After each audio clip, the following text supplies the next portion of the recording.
is the net impact on the Americans because of our trade with India? Well, let's think about it. They have higher tariffs. There are Maharaja tariffs, higher non-tariff barriers. We run a massive trade deficit with them, so that hurts American workers, hurts American businesses. Everybody in America loses because of what India is doing. The consumers and businesses and everything lose, and workers lose because India's high tariffs cost us jobs and factories and income and higher wages. And then the taxpayers lose because we got to fund Modi's war, okay? The road to peace runs at least partly right through New Delhi. Putin's war? I mean Modi's. Okay. Prior to the Russian invasion of Ukraine in February of 2022, you know how much oil India bought from Russia? Just about zip, pretty close to zero, Dave. And then when Russia invades, they got to figure out a way to backdoor it. So India quickly transformed itself into basically a Kremlin laundromat for their oil. Well, that's it on India Matters. Thanks very much for watching. Remember, Prime Minister Modi is in Japan. He heads to China later, right after this trip. We're going to show you where the relationship with China is. It's the biggest, most important friendship that we have right now, perhaps, amidst all the turbulence with Trump. Our big NDTV focus comes right up.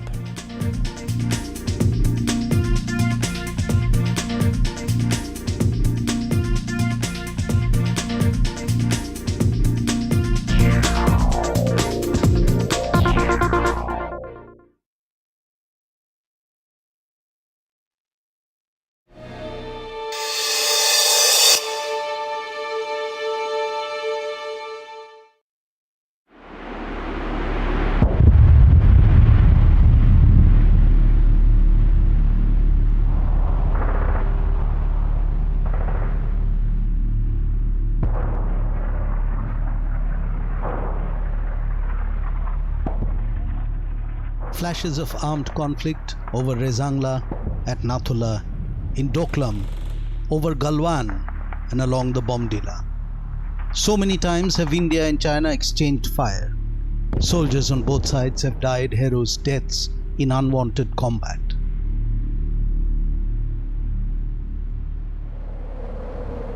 In recent years, China has built a network of bunkers, tunnels and fortified villages. India in turn has mobilized around 100,000 soldiers and moved them closer to the front line.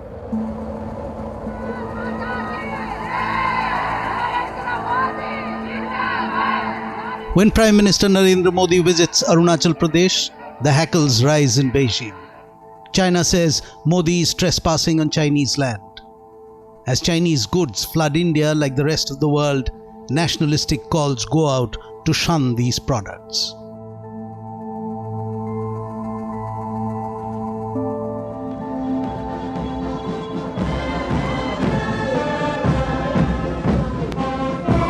For 75 years, the giant neighbors have engaged in friendship and war, in peace and enmity, have traded threats and produce in equal measure, at times up and sometimes down. It is not surprising that the Hindi-Chini posturing of a yo-yo relationship stretches all the way from Delhi to Beijing and back.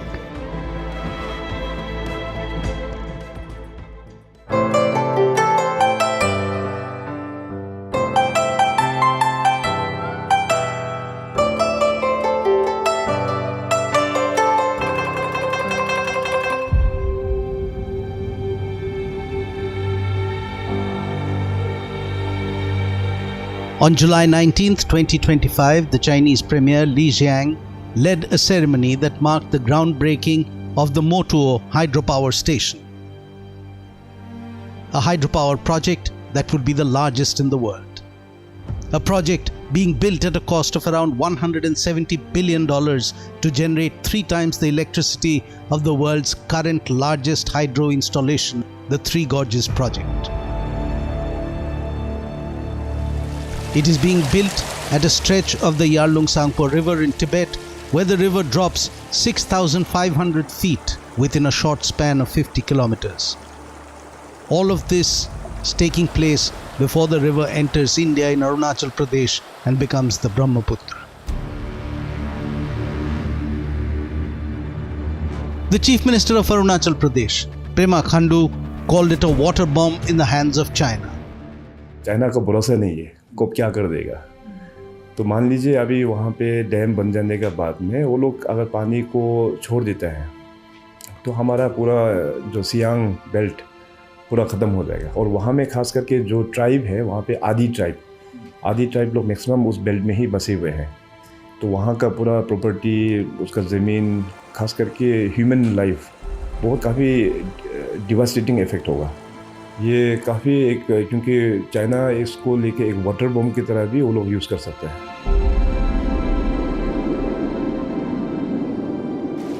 3 days later, the Chinese Foreign Ministry released a statement saying the construction of the Yalung Sangpo hydropower project is a matter within the scope of Chinese sovereign affairs. The year 2020 was to be a significant year in the Sino-Indian relationship. Both sides planned 70 celebrations to commemorate 70 years of diplomatic relations between the two countries. The outbreak of the pandemic disrupted all arrangements, and then on the night of June 15th, conflict broke out in Galwan Valley of Ladakh that brought India-China relations to the lowest point since the War of 1962.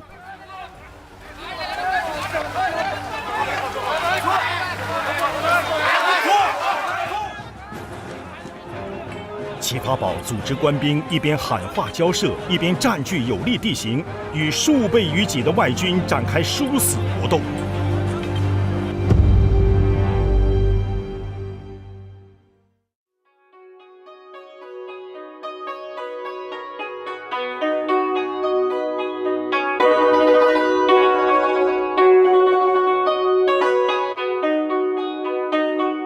On the last day of August 2025, President Xi of China will be hosting 20 world leaders in the port city of Tianjin for the Shanghai Cooperation Organization SCO Summit. Among the big names on the guest list, Russian President Vladimir Putin and Indian Prime Minister Narendra Modi. This is Prime Minister Narendra Modi's first visit to China in more than 7 years, as the two neighbors work on further diffusing tensions that had peaked in the Galwan clashes of 2020.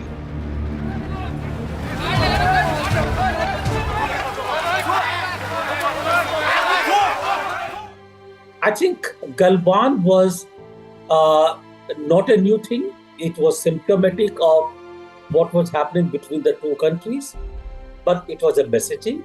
And I think we were able to retort in a suitable manner, clearly indicating to China that you cannot militarily dominate over India, even if you think that economically you are ahead of us.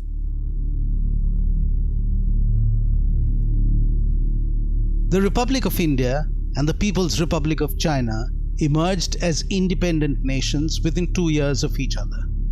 India in 1947 and China in 1949. India was the first non-communist country to formally recognize PRC and establish diplomatic relations in 1950. What followed was a period of cordiality. The phrase Hindi Chini Bhai Bhai was formatted, culminating in the conclusion of the Panchsheel Pact between both countries in 1954.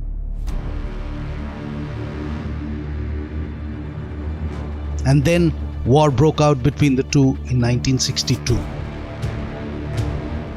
Chairman Mao of China described the 1962 war as a politico-military war. Later historians surmise that he had two goals behind the sudden Chinese aggression. One was to show both the then superpowers USA and USSR that India, which was seen as leaning towards them, was not a dependable Asian partner. His second goal was to coerce India back to a neutral posture advantageous to China. In both these goals, Mao failed.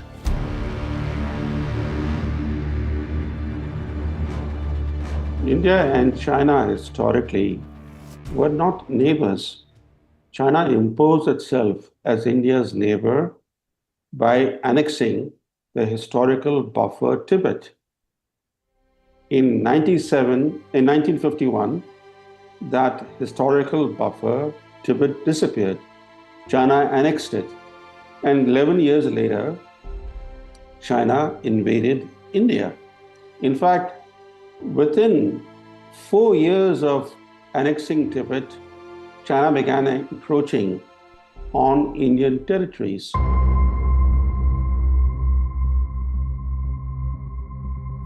There is an old Chinese saying about how one mountain cannot accommodate two tigers. In that story, they decide to share the mountain peacefully, opting for cooperation over confrontation. It took about 4.5 years after the Galwan conflict for India and China to take some tentative steps at cooperation rather than confrontation. Dialogue, which had practically fizzled out, began again. A Vladimir Putin encouraged meeting of Modi and Xi on the sidelines of the BRICS summit in Kazan, Russia, confirmed the beginning of the thaw. A border agreement saw troops stepping back from two flashpoints.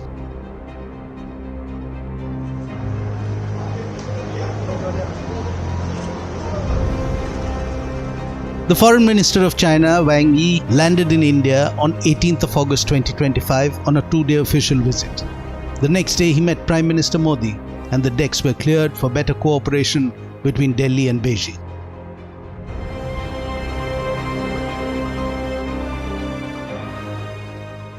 I think it's a tactical adjustment to the new ground realities.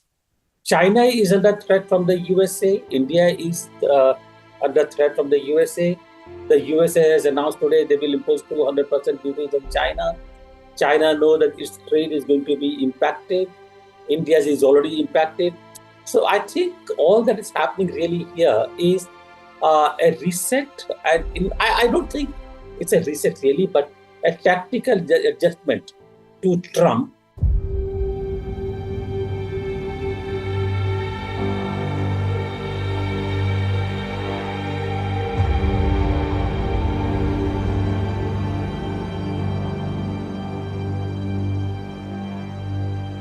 While the 2020 border clashes are often seen as a turning point in Sino-Indian relations, the reality is that the bilateral relationship had been in steady decline for some years before.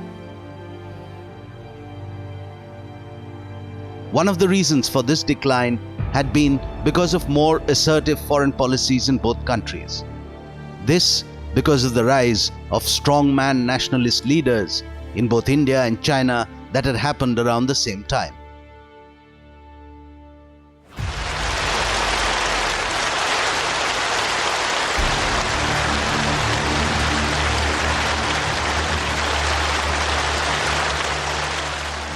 Xi Jinping was elected President of China in March 2013. And Narendra Modi became Prime Minister of India in 2014.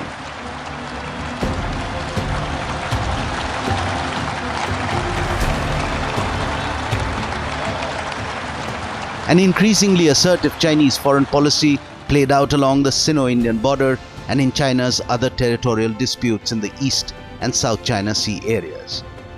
India's growing closeness with the US was also a potential catalyst for deteriorating Sino-Indian relations.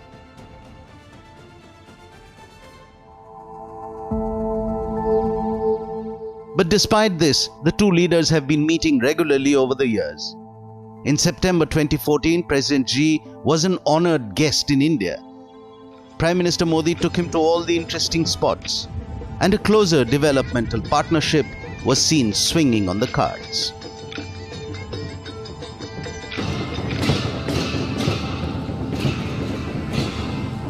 The very next year, in May 2015, Prime Minister Modi went to China and held meetings between sightseeing tours.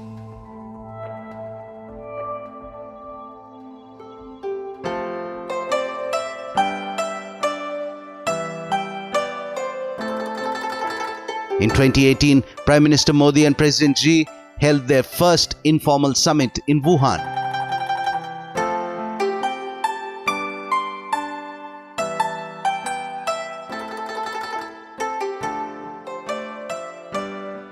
And in 2019, a second informal summit took place in Chennai in October.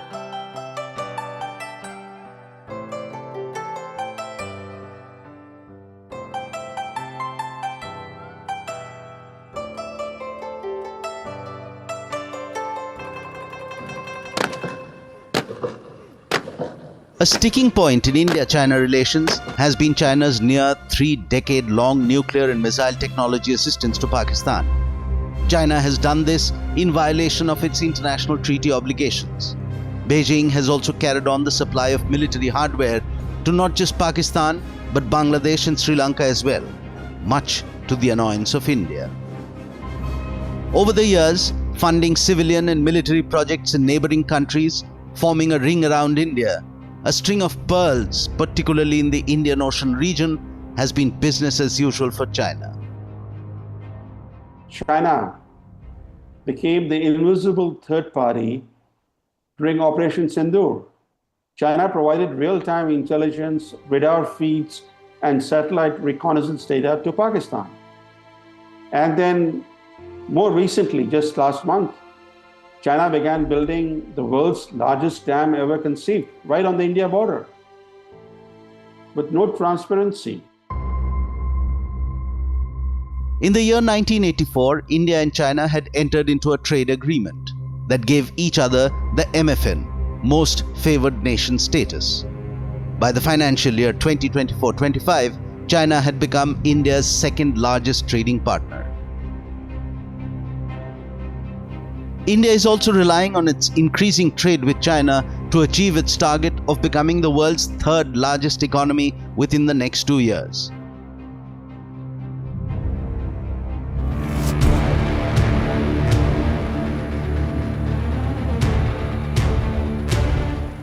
But China remains cautious about India's growing acceptance into US military circles.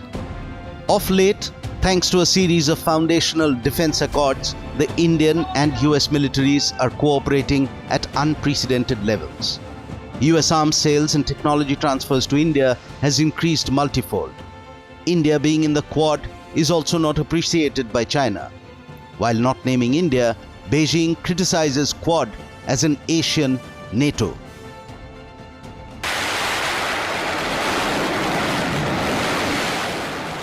China doesn't want to settle the border issue. It wants to penetrate India's market.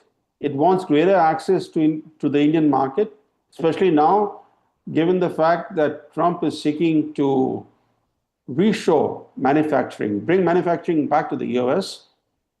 And China is under pressure from the Trump administration. And for China now, the Indian market has become increasingly important.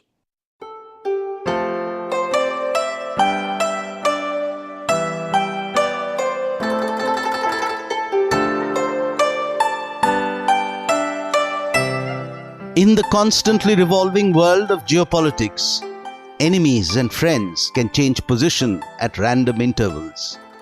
New alliances constantly form as old orders are reworked. Nothing is permanent, nothing cast in stone.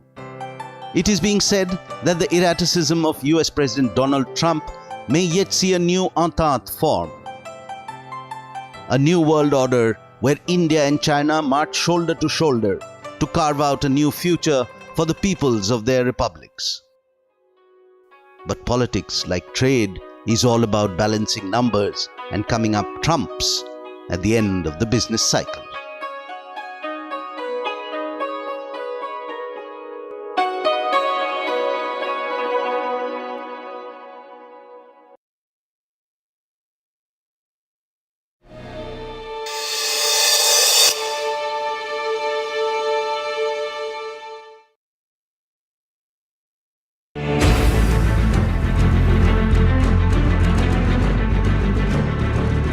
The biggest Modi visit in 7 years.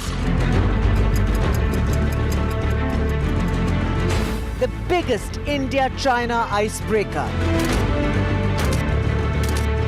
The biggest angle of the Tiger and Dragon. NDTV reports from Ground Zero, China.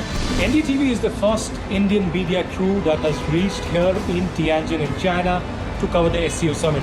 The news breaks, the body language, the mind games of a new beginning. We at NDTV will keep getting you every aspect, every update, every development first from Tianjin. Hello, Moto. Moto G96 5G. All eyes on you.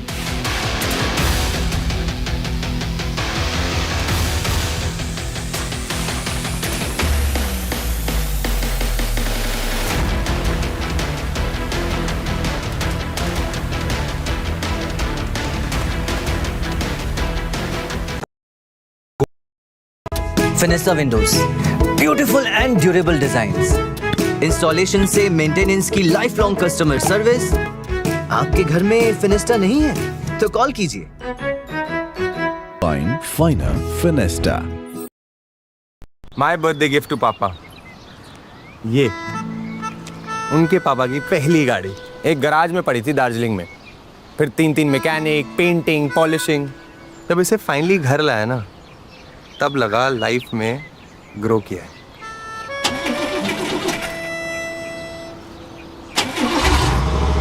बुलाओ। SIP करो, invest करो, life में grow करो। प्रतिभूति बाजार में निवेश बाजार जोखिमों के अधीन है। निवेश करने से पहले सभी संबंधित दस्तावेजों को ध्यान से पढ़ें। Gold plus optimistic reflective glass लगाओ, धूप की गर्मी को दूर भगाओ और बिजली का बिल भी बचाओ।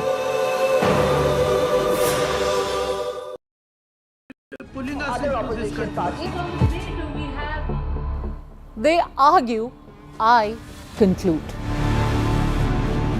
They deflect, I drill down.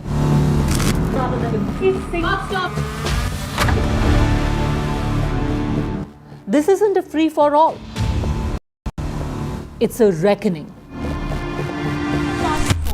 No filler, no fog. Only the facts and where they lead. Every night at 9, the case closes because the buck stops here.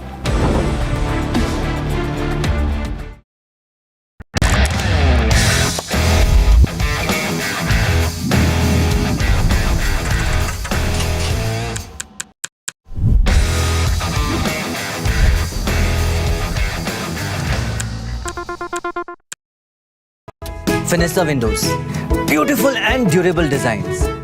Installation से मेंटेनेंस की लाइफ लॉन्ग कस्टमर सर्विस। आपके घर में फिनेस्टा नहीं है तो call कीजिए। Find Finer Finesta.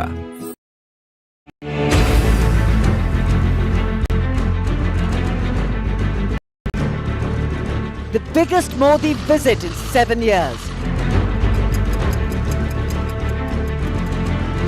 The biggest India-China icebreaker. The biggest angle of the Tiger and Dragon.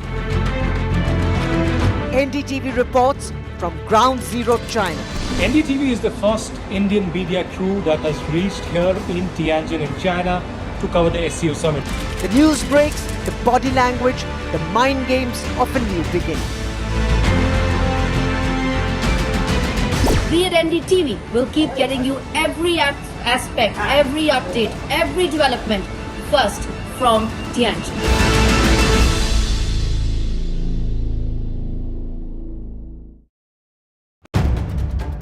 If it matters to you, if it matters to you, if it matters to you, it matters to India, it matters to India, and it matters to me, and it matters to me. India Matters with Shivaru, only on NDTV 24/7. NDTV 24/7 is India's #1 English news channel on YouTube.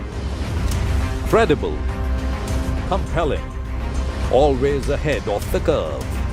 Thank you for choosing NDTV 24/7 as your trusted source for news.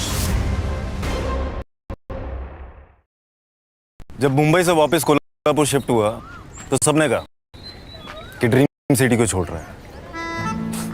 Dream city, तो मैंने कहा dream में तो यही गलियां आती हैं। तो जब ये रियलाइज़ हुआ कि कुछ बड़ा करने के लिए बड़े शहर में रहने की ज़रूरत नहीं है, तब लगा कि लाइफ में ग्रो किया। कशी ताई, ऐसे बॉय मिलते मुंबई में? चांस ही नहीं। SIP करो, इन्वेस्ट करो, लाइफ में ग्रो करो। प्रतिभूति बाजार में निवेश बाजार जोखिमों के अधीन है। निवेश करने से पहले सभी संबंधित दस्तावेजों को ध्यान से पढ़ें। Fenesta windows, beautiful and durable designs, installation से मेंटेनेंस की लाइफ लॉन्ग कस्टमर सर्विस। आपके घर में फिनिस्टा नहीं है तो कॉल कीजिए। Fine, finer, Finesta.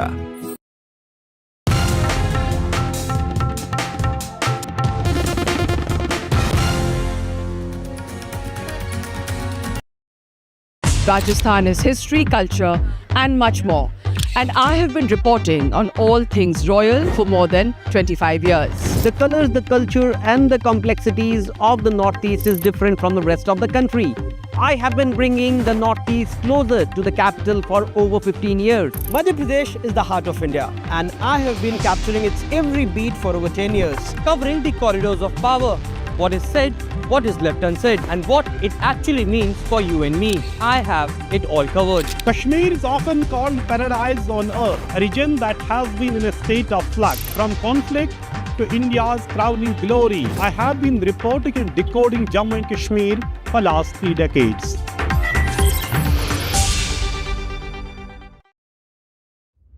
Vanakkam Tamil Nadu. Now the battle for Tamil Nadu 2026 is open now.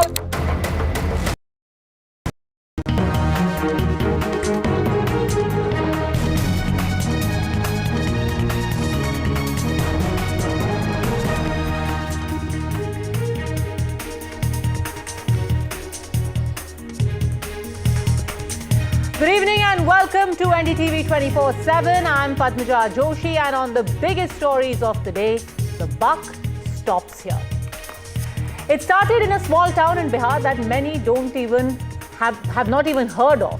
But now the echoes of the Prime Minister abuse video are being heard across India. The BJP has taken the issue nationwide, with protests being held in several cities. But in Patna, things got out of hand today when workers of the Congress and BJP clashed with each other during a protest march outside the Grand Old Party's office. The BJP was carrying out this protest march. The two sides then went at each other with sticks extracted from party flags. Vehicles were vandalized, stones were pelted. In the meantime, the man who showered abuses on the Prime Minister and his mother from a Congress stage in Darbhanga was arrested late last night. He has been identified. That abuser has been identified as Mohammad Rizvi alias Raja. He's a pickup driver from the Singwada police station area.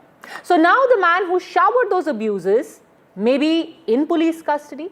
But things, meanwhile, took a curious turn. The Congress completely distanced itself from Mohammad Rizvi. Multiple leaders all afternoon said that his language doesn't just speak of the Congress culture at all. In fact, some, like Pawan Khera and Sanjay Raut of the Shiv Sena, went so far as to allege that Rizvi, that man who took to stage during a Congress event, may actually have been planted. He may have been agent of the BJP itself. भाई किसने की टिप्पणी? इन्हीं के agent घूमते रहते हैं, करते रहते हैं बदमाशी, और फिर यही मुद्दा बनाते हैं ताकि यात्रा से ध्यान हटा सके। ये बौखलाए हुए हैं हमारी इस यात्रा से। आप पूरा देखिए, पूरे सारे मंत्री ट्वीट कर रहे हैं, सबको कहा जा रहा है ट्वीट करने के लिए। तो आप समझिए ना कि कौन करवा रहा है ये सब। पहले गाली दिलवाते हैं अपने ही प्रधानमंत्री ताकि मुद्दा बने, फिर उसको मुद्दा बनाते हैं, फिर सबसे ट्वीट करवाते हैं। इस प्रकार की भाषा की कोई जगह नहीं है, और जिसने भी ऐसा कहा होगा, मैं समझता हूँ हमारी पार्टी को लेन देना उसका नहीं था। यात्रा निकल जाए और बाद में मंच पे कोई चढ़ जाए और बोल दे, जिसने भी कहा गलत कहा, नहीं कहना चाहिए। कौन दे रहा है गाली? देखिए, कार्यकर्ता कोई देता होगा, वो शायद बीजेपी के लोग भी अंदर छोड़े होते हैं। बीजेपी वाले किसी भी हद तक जा सकते हैं, किसी अच्छे काम को बदनाम करने के लिए, यात्रा को बदनाम करने के लिए, राहुल गांधी को बदनाम करने के लिए। ये हमारा अनुभव है महाराष्ट्र में। ये लोग किसी भी स्तर पर नीचे गिर सकते हैं, ये उनके लोग होंगे। कि जिस प्रकार की राजनीति, मुद्दा विहीन विरोध की राजनीति, नकारात्मक राजनीति, घृणा की राजनीति श्री राहुल गांधी ने शुरू की है, वो हमारे सार्वजनिक जीवन को ऊंचाई नहीं देगी, गर्त में ले जाएगी। मैं आज कांग्रेस के नेताओं को कहना चाहता हूं, जितनी ज्यादा गालियां मोदी जी को आप दोगे, कमल का फूल इतना ही बड़ा होकर खिलकर आसमान तक पहुंचेगा. So that's the big question. Is Mohammad Rizvi a BJP plant? Is he a BJP agent who was put on a Congress stage to abuse the Prime Minister's mother? Has this elaborate plan been hatched by the BJP to discredit Rahul Gandhi and the Vote Adhikar Yatra in Bihar? Or is the Congress Vote Adhikar Yatra actually being discredited by its own people like this who use that platform to abuse the Prime Minister and his late mother? And those really are the questions on which the buck stops here. Who is this man behind a controversy that now promises to become a big election issue in Bihar? Is Mohammad Rizvi a part of the BJP's plan or a part of the Congress's self-goal? Who is discrediting the Vote Adhikar Yatra? The BJP's conspiracy or the Congress's conspiracy theory?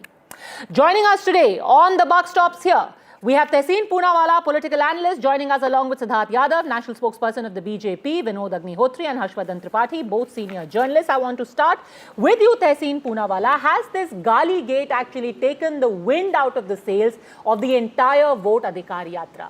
You have about 12 days of a yatra and then this man gets onto stage, uses the Congress platform to heap abuses. Padmaja, Adi answer, thank you so much for having me at the show. No matter what the BJP tries, Siddharth Bhai is here, somebody I really respect. The Congress and the RJD are forming the government in Bihar, and the Vote Adhikar Yatra and what the election commissioners in his press conference, the election commission is doing, is coming in front of the people of India. But I don't want to go there. Let me answer this question. First of all, no if, no but, no whataboutery, no going into what the Prime Minister spoke about, Sonia ji, etc. Straight, no abuse is acceptable, period. And what was said was wrong. So we checked with the organizer of that event who actually slapped this Rizvi guy that who's this chap? Here's his picture with respect to Shivraj Singh Chauhan in a BJP flag. This is Rizvi with respect to Shivraj Singh Chauhan during COVID. Here's his picture. Isko please zoom karo. Isko se zoom karo. This is him with Shivraj Singh Chauhan. Sorry, it's not clear, but so you're saying no, one second. Not just the this. Congress's yatra, No. The BJP managed to infiltrate a yatra which all your senior leaders are not just participating in, but also coordinating. You literally have the entire Congress machinery on the ground, from spokesperson to former chief ministers to ministers, sitting there coordinating this yatra, and the BJP managed to get this Mohammad Rizvi on stage to give galis to the Prime Minister. The second picture is him joining the BJP, but I agree with what you're saying. You're asking a very logical question. It's the right question to ask. Two things out here. At that particular point of time, none of the senior Congress leaders were there, but that's not an excuse. A terrorist took a picture with the most honorable Home Minister of India, a terrorist.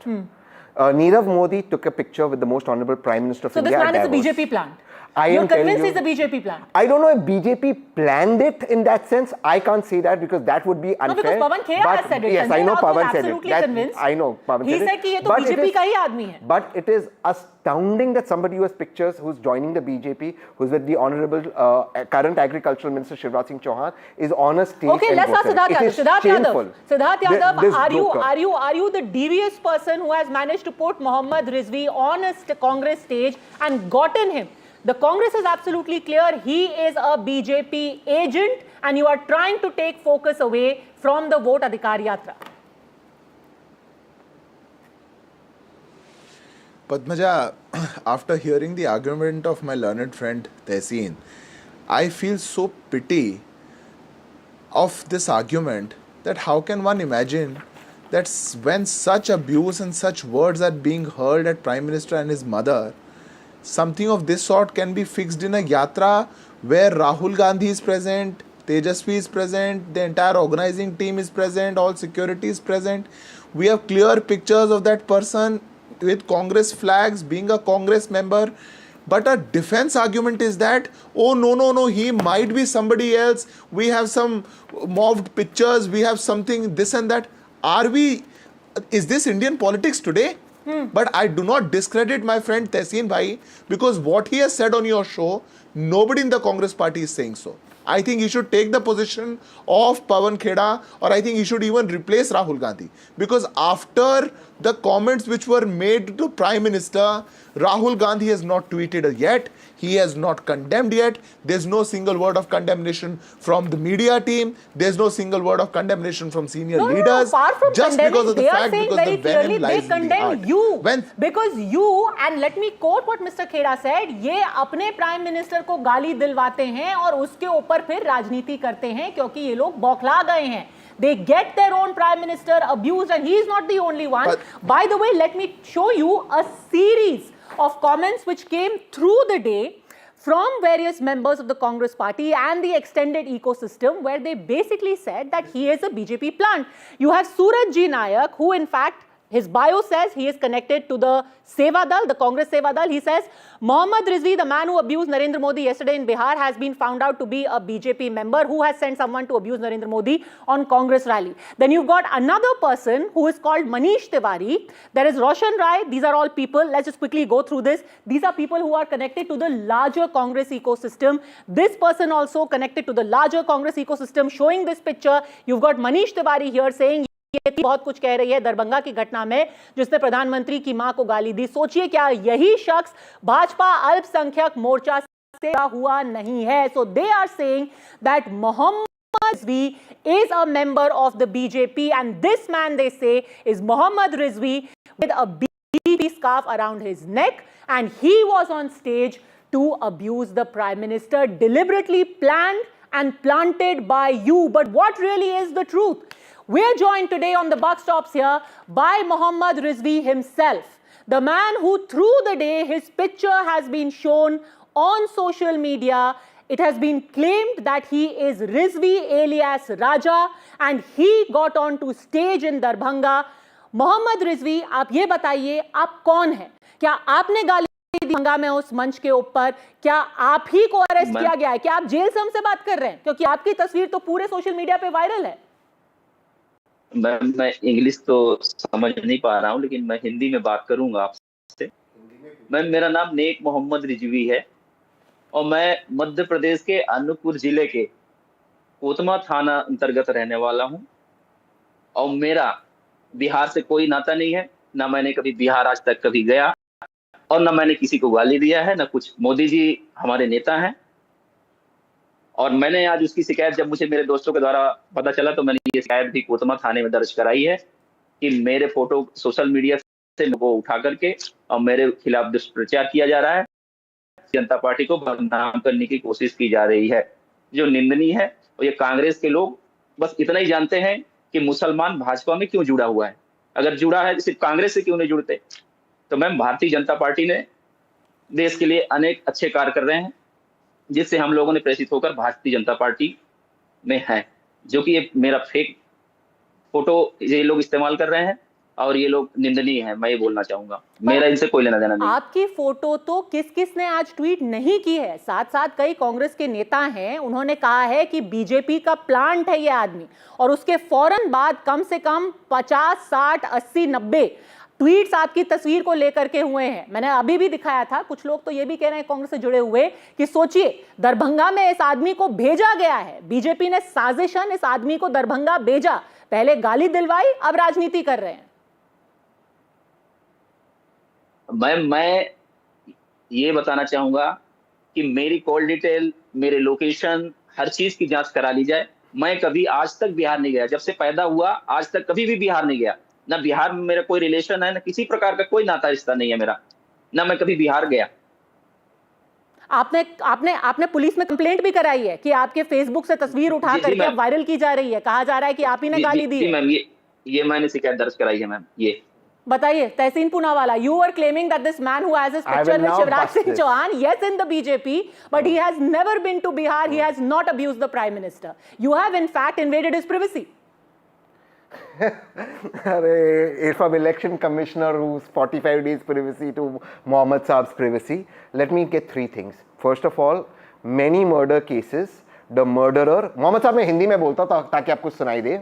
बहुत सारे ऐसे जी, बहुत सारे ऐसे cases होते हैं जहां पर चोर या जो कोई व्यक्ति कोई क्रिमिनलिटी करता है वो अपना फोन घर पे छोड़ते जाता ताकि लोकेशन ट्रेस ना हो, तो ये कोई डिफेंस हुआ नहीं साहब। दूसरी चीज, भाई आपने तो उनको पद्मा जी मुझे एक मिनट दे दीजिए पद्मा जी, में एक मिनट में मैं इनका डिफेंस को तोड़ देता हूँ। अरे उसकी तस्वीर नहीं मिलती है, ये आदमी की शक्ल अलग है। एक मिनट पद्मा जी, एक मिनट में मैं तोड़ देता हूँ। ठीक है, आप नहीं थे बिहार में, ये बात है, तो ये जब तस्वीर ही नहीं मिल रही, जो व्यक्ति वहां पर था वो उसको पुलिस सामने परेड कर दे, हम अगर झूठ कह रहे और पुलिस बता दे कि ये व्यक्ति था, वो तो पकड़ा गया ना, पुलिस बता दे, तस्वीर एनडीटीवी को रिलीज कर दे। अरे तस्वीर रिलीज हो चुकी है। Can you please put a picture of that man who has been arrested? Mohammad Rizvi's picture is out there. It is on NDTV. You have Naik Mohammad Rizvi also live here now on NDTV. Can we please show that picture that was released of him? 2 pictures of him which have been released after his arrest.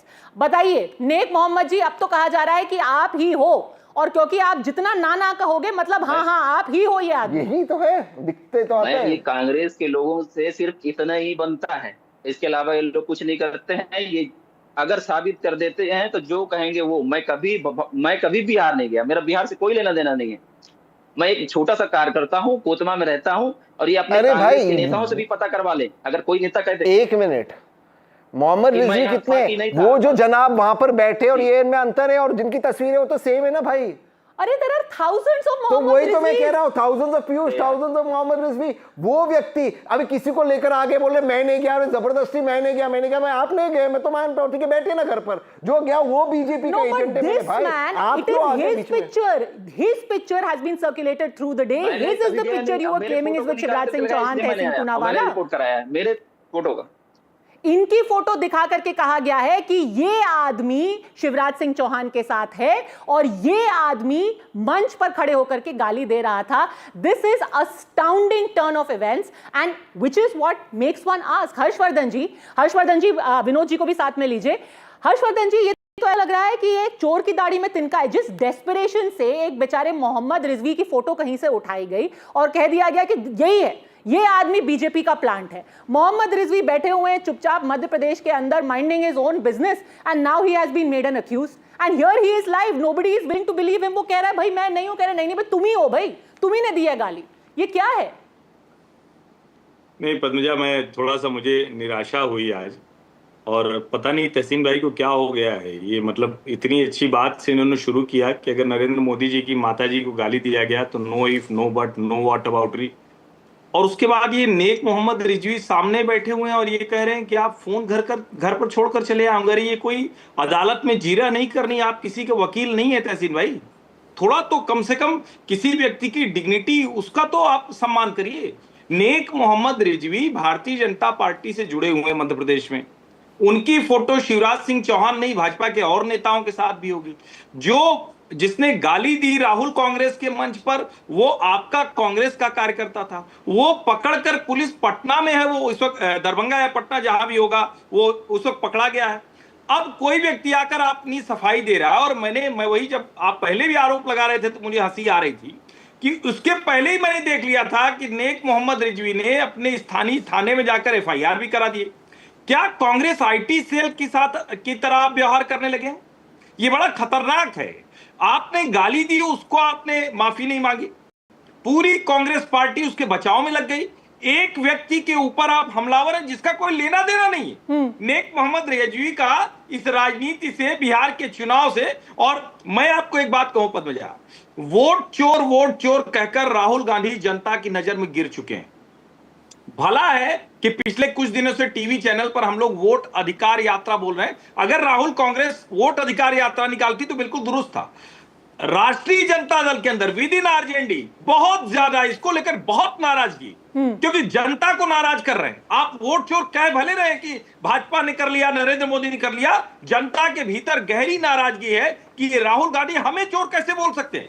और जिस तरह का reaction है वो उनको समझ में आ गया। और चूंकि राहुल गांधी जहर फैलाते चल रहे, डंडा मारो, ये करो, तू ये करेगा वो करेगा, राहुल कांग्रेस का हर कार्यकर्ता जहरीला हो गया है, वो झूठ बोल रहा है और झूठ को सामने सच होते हुए भी फिर से झूठ साबित करने की कोशिश कर रहा है। और विनोद जी, इसीलिए सवाल उठता है कि अभी तक आपने कह दिया होता कि भाई ठीक है, इसको पकड़ो, इसको अलग करो, हमारा कुछ लेना देना नहीं है, वी कंडेम इट। कल कई लोगों ने ऐसा बोला, बट आज जो पूरी कोशिश की गई है to try and pin this on the BJP, doesn't it make everything more suspicious कि आपने ये एक मिथिकल आदमी को उठा करके आउट ऑफ द ब्लू इसको एसोसिएट कर दिया कि भाई ये पूरा गाली देने वाला आदमी बीजेपी से ही एसोसिएट है। इससे ज्यादा गिल्टी लग रहे हैं। अगर पहले ही पीछे हट जाते और कहते कि अरेस्ट कीजिए, we condemn it, we have nothing to do with this, it would have still been okay, it would have been dignified. Now it's seeming suspicious. Vinod ji. Padmaja, first of all, I would like to congratulate you for your new inning with the NDTV. Thank you, sir. दूसरी बात ये है कि पहली बात तो ये है कि जो व्यक्ति पकड़ा गया है और जो व्यक्ति आपके चैनल पे बैठे अलग अलग हैं, इसमें कोई दो राय नहीं है, वरना ये आपके चैनल पे नहीं बैठे होते अगर ये पकड़े जाते। एक नाम के कई लोग हो सकते हैं इस देश में। Unless of course आपको ये कहने लगे कि हमने दरभंगा की जेल के अंदर अपना कैमरा डाल दिया है। तो ये मुझे देखिए, कांग्रेस पार्टी के लोगों को इस मामले में दो काम करने चाहिए थे, जो मेरा मान। पहली बात तो ये बिल्कुल शर्मनाक है, निंदनीय है, प्रधानमंत्री जी की माता जी को या प्रधानमंत्री जी को गाली देना या किसी की भी माँ को या किसी को भी गाली देना, इसलिए इसकी तो की घनघोर निंदा मैं करता हूँ और इसकी निंदा सबको करनी चाहिए। ऐसा कहीं भी कोई बोले तो उसकी निंदा होनी चाहिए, वो चाहे बिहार में राहुल गांधी की कांग्रेस के मंच से कोई बोले या 2019 में राहुल गांधी के लिए हिमाचल प्रदेश के तत्कालीन भाजपा अध्यक्ष ने बोला था, सबकी निंदा की जानी चाहिए। और सेम गाली वहाँ भी दी गई थी। खैर वो पुरानी बात है। इसलिए मैं ये कह रहा हूँ कि कांग्रेस पार्टी को जल्दबाजी नहीं करनी चाहिए थी। भाई अब पुलिस ने पकड़ लिया उस व्यक्ति को, उस व्यक्ति के बारे में पुलिस को बोलने दीजिए। पुलिस इन्वेस्टिगेशन कर रही है, पुलिस उससे पूछताछ कर रही है। पुलिस बताए ना कि ये व्यक्ति कौन है, कहाँ से है, किससे जुड़ा है, किससे नहीं जुड़ा है, कांग्रेस पार्टी का मेंबर है या बीजेपी का है या आरजेडी का है या जेडीयू का है या किसी का नहीं है, ये पुलिस को बताना चाहिए और पुलिस की बात पर भरोसा करना चाहिए। मतलब अभी व्यक्ति पकड़ा गया और आपने जैसा कि कहा, जरा मैंने हालांकि तस्वीरें देखी नहीं है, लेकिन जो आप लोग कह रहे हैं मैं मान रहा हूँ कि अब इनका जो सज्जन बैठे हुए हैं, इनका फोटो लगा करके या इनका फोटो कोई होगा वो सोशल मीडिया पे शेयर कर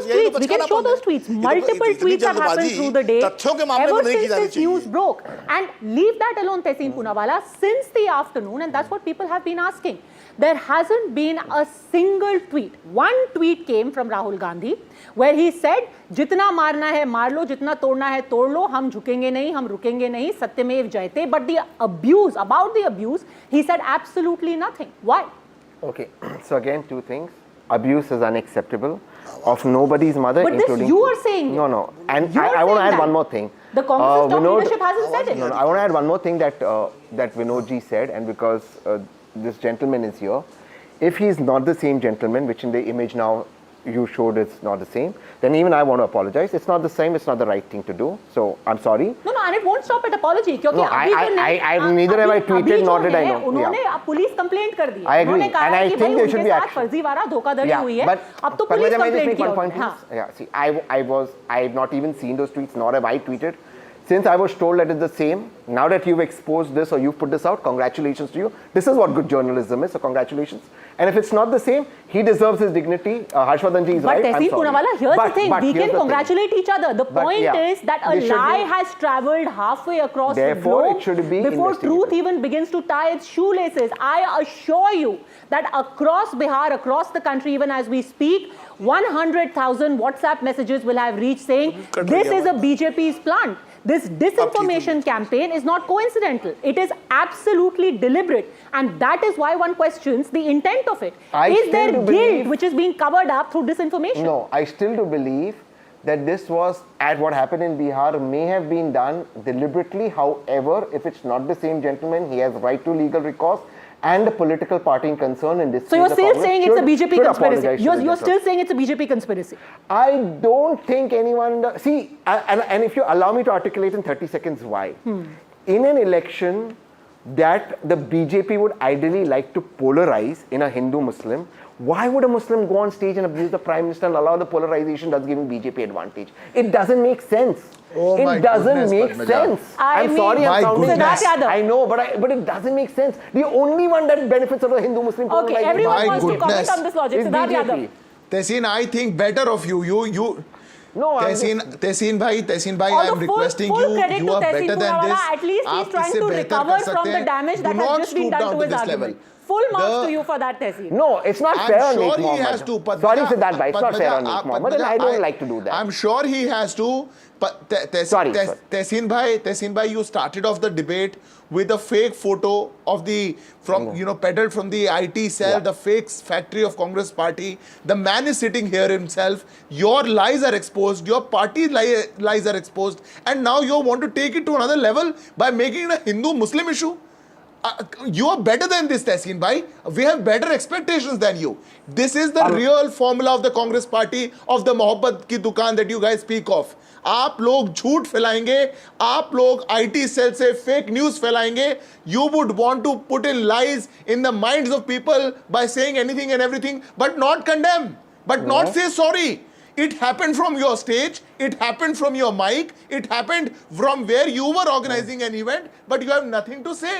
No condemnation. And it happened from the Prime Minister. Something so shameful, but uske baad bhi you are exposed once, you are exposed twice, no if or buts from you, but plenty of ifs and plenty of buts which I have just illustrated through the day from the Congress Party. And leave alone if or but, there is an absolute zero response from the top leadership of the Congress Party. There has been no response whatsoever from the abuse. What is the result of this kind of self-goal? Harshvardhan ji and Vinod ji both want to respond. Harshvardhan ji, you first. Just a second, Harshvardhan ji.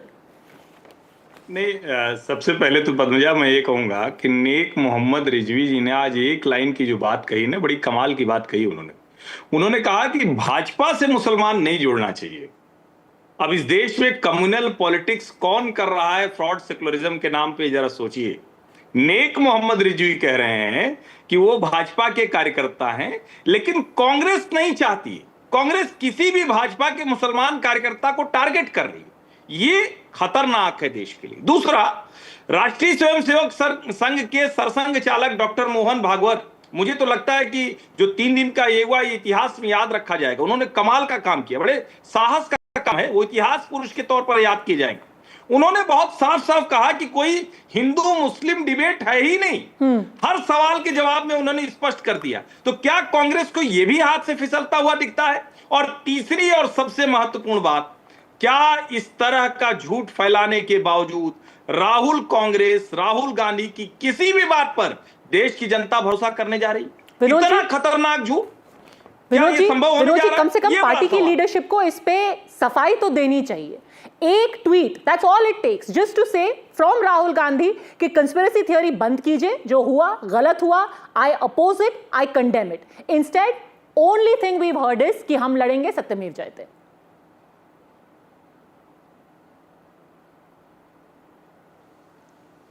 ये सवाल मुझसे है जी विनोद जी. Actually सवाल दोबारा कर दिए, मुझे थोड़ा मेरा सवाल था कि कम से कम राहुल गांधी की तरफ से एक अगर ट्वीट आ जाता, एक वक्तव्य आ जाता, एक स्टेटमेंट आ जाता कि कंस्पिरेसी थ्योरी बंद कीजिए, ये नेक मोहम्मद रिजवी इस सब पचड़े में पड़ने की जरूरत नहीं है, आदमी को अरेस्ट कीजिए, खत्म कीजिए मामला, we condemn it. Why hasn't that response come? बिल्कुल नहीं, आदर्श स्थिति यही होती है कि ऐसे मामलों में पार्टी के शीर्ष नेताओं को तुरंत संज्ञान लेके उसको कंडेम करना चाहिए. मैंने इसलिए 2019 का उदाहरण दिया.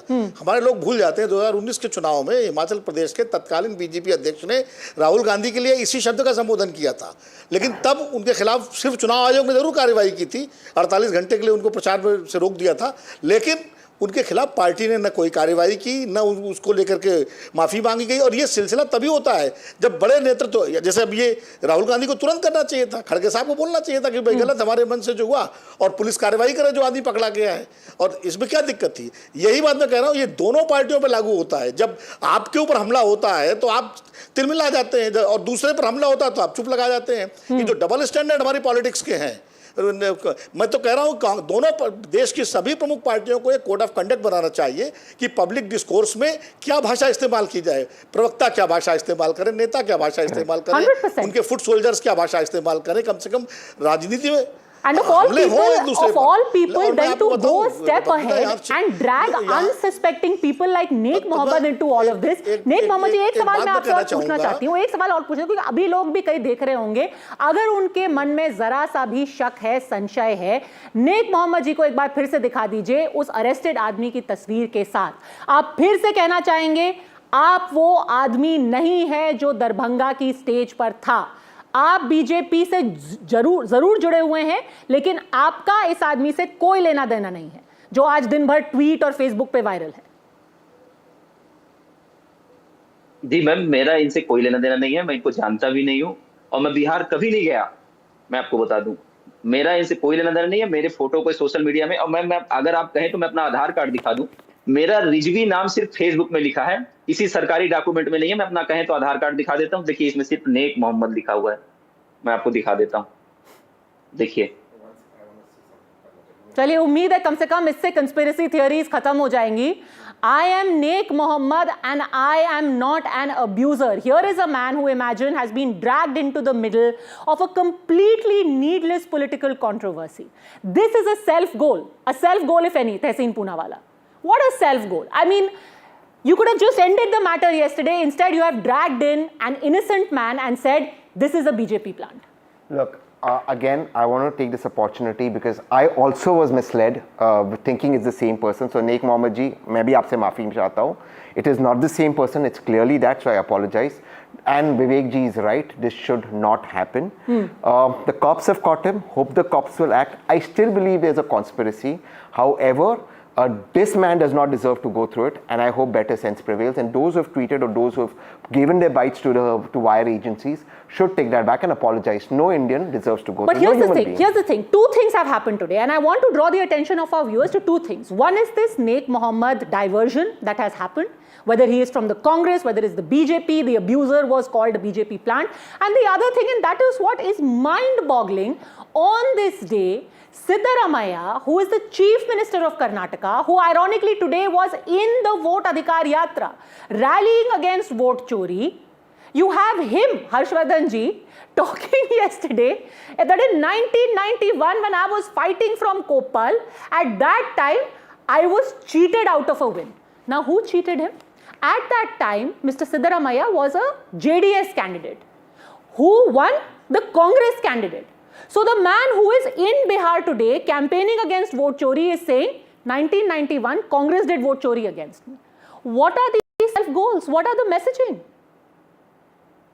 देखिए पद्मजा जी, कई बार कहा जाता है ना कि झूठ नहीं बोलना चाहिए, क्योंकि हर बार आपको सोचना पड़ता है कि क्या बोला था। ऐसे ही झूठा आरोप नहीं लगाना चाहिए। वोट चोरी राहुल गांधी के दिमाग का एक कूड़ा विचार है, एक बहुत ही गंदा विचार है जो राहुल गांधी के दिमाग में आया, और चूंकि वो उसको अब राहुल गांधी ने कह दिया तो पूरी पार्टी को आगे जाना है। तो अब अगर झूठ किससे बड़ा झूठ और बड़े झूठ से बड़ा झूठ बोलना है तो क्या बोलेंगे?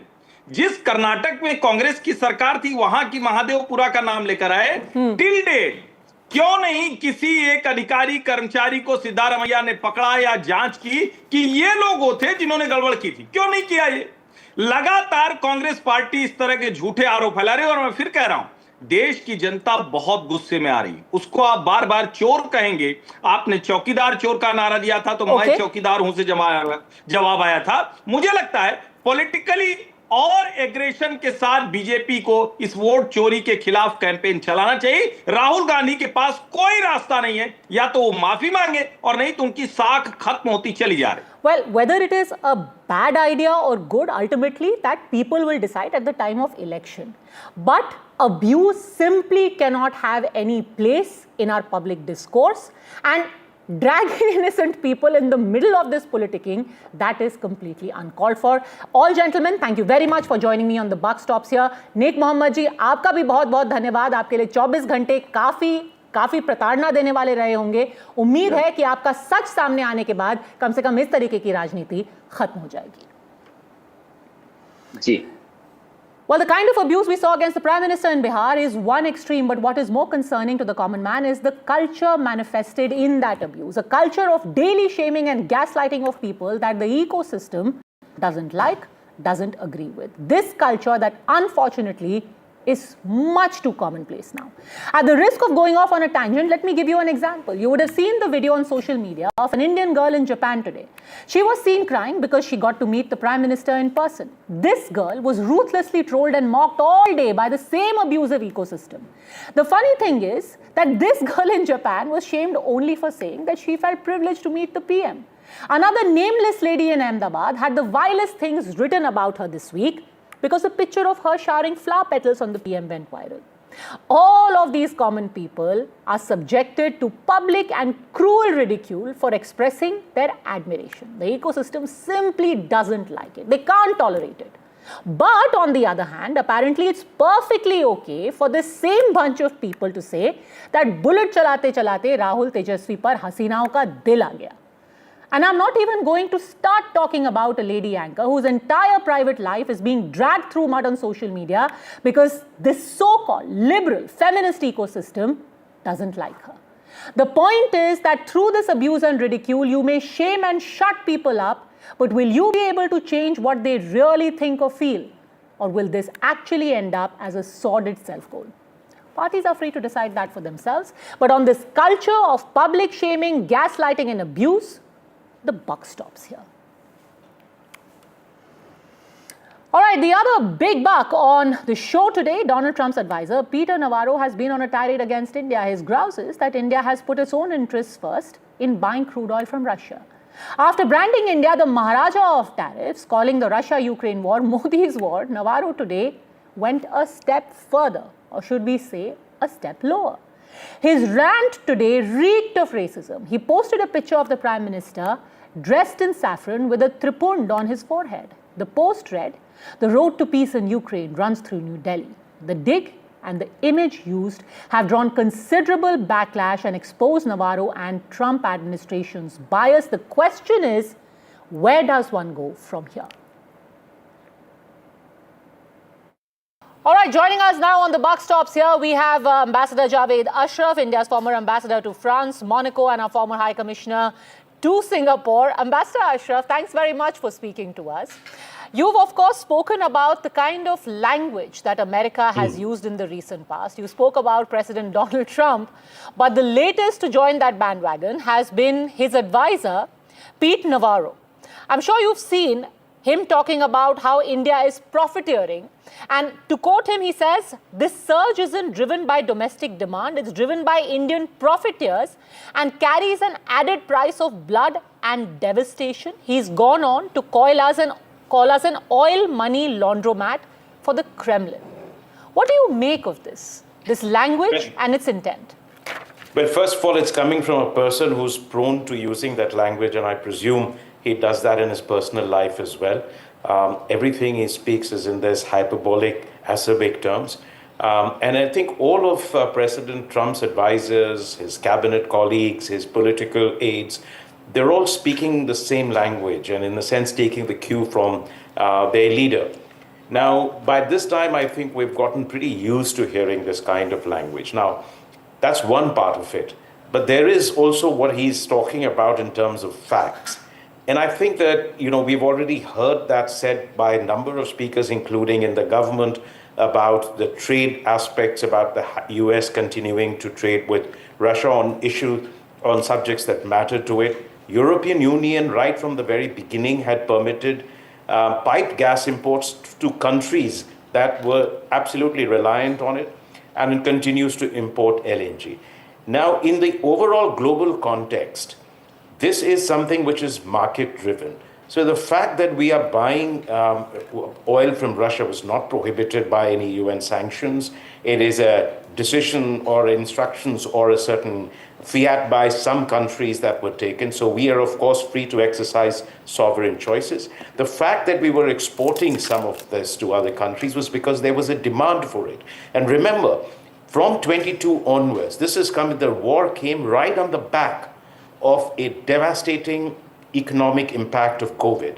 Europe was stalling, rest of the world was experiencing inflation, economy globally had slowed down. In that context, India, which is the top 3 importer of oil, if that, and you take Russia out of that equation completely, can you imagine what impact it would have had on the global economy, in inflation, and worse, on the most vulnerable countries in the global south, which would have had to pay through their nose for very high oil prices. So I think in some sense it stabilized the market. And I think international, when I was in Paris and I used to speak to people in the International Energy Agency, they recognized the stabilizing impact that it had on the global market. Now, his comments about profiteering, etc., all of this really has started after they decided that they're going to come down hard on India.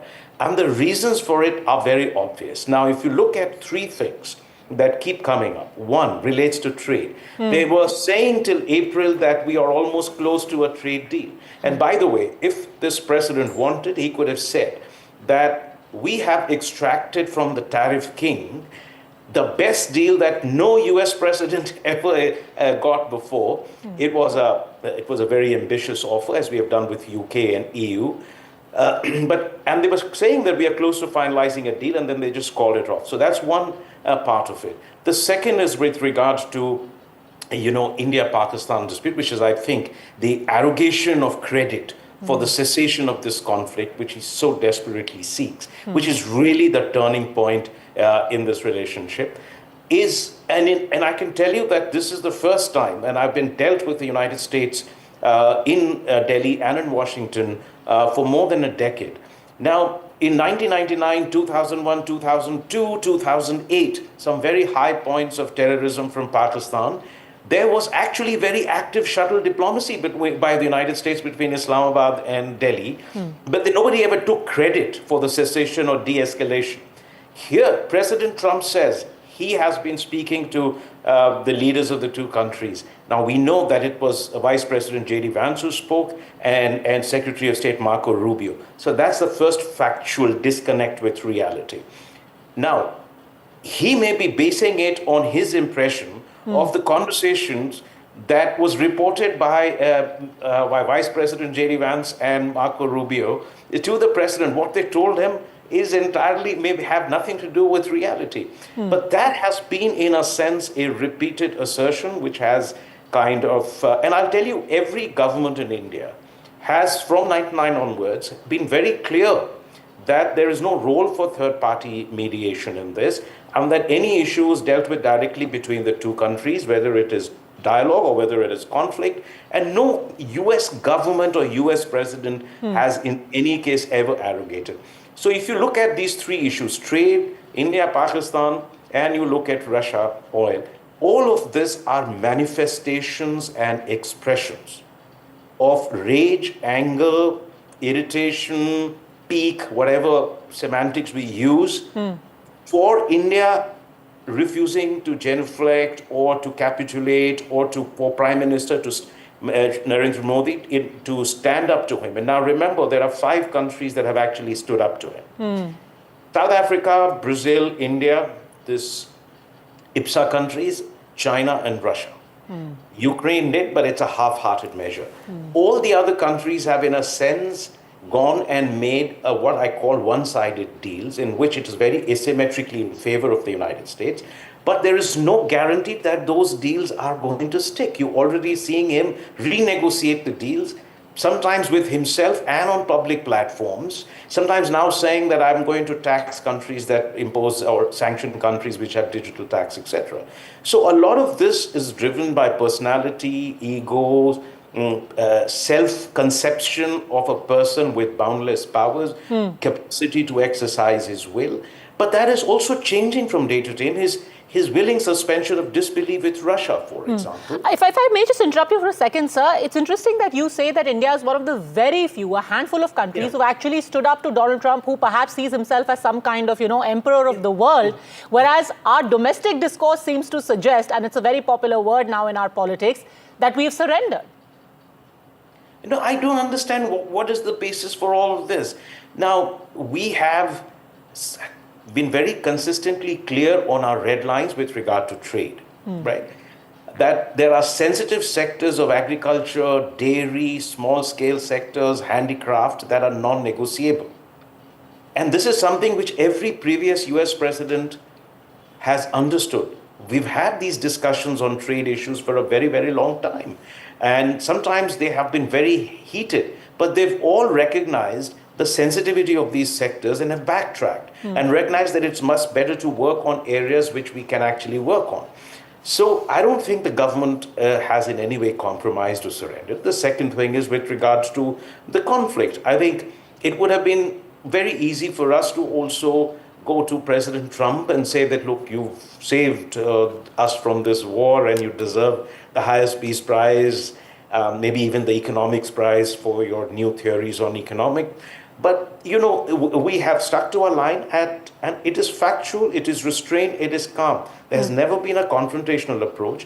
There has not been an iota of joining a war of words with the United States. There are some extremely acerbic, corrosive remarks that are coming on a daily basis, which actually makes it difficult for us to negotiate with them or to talk to them. Yet we have said we remain open to negotiations. We're ready to continue to have a dialogue.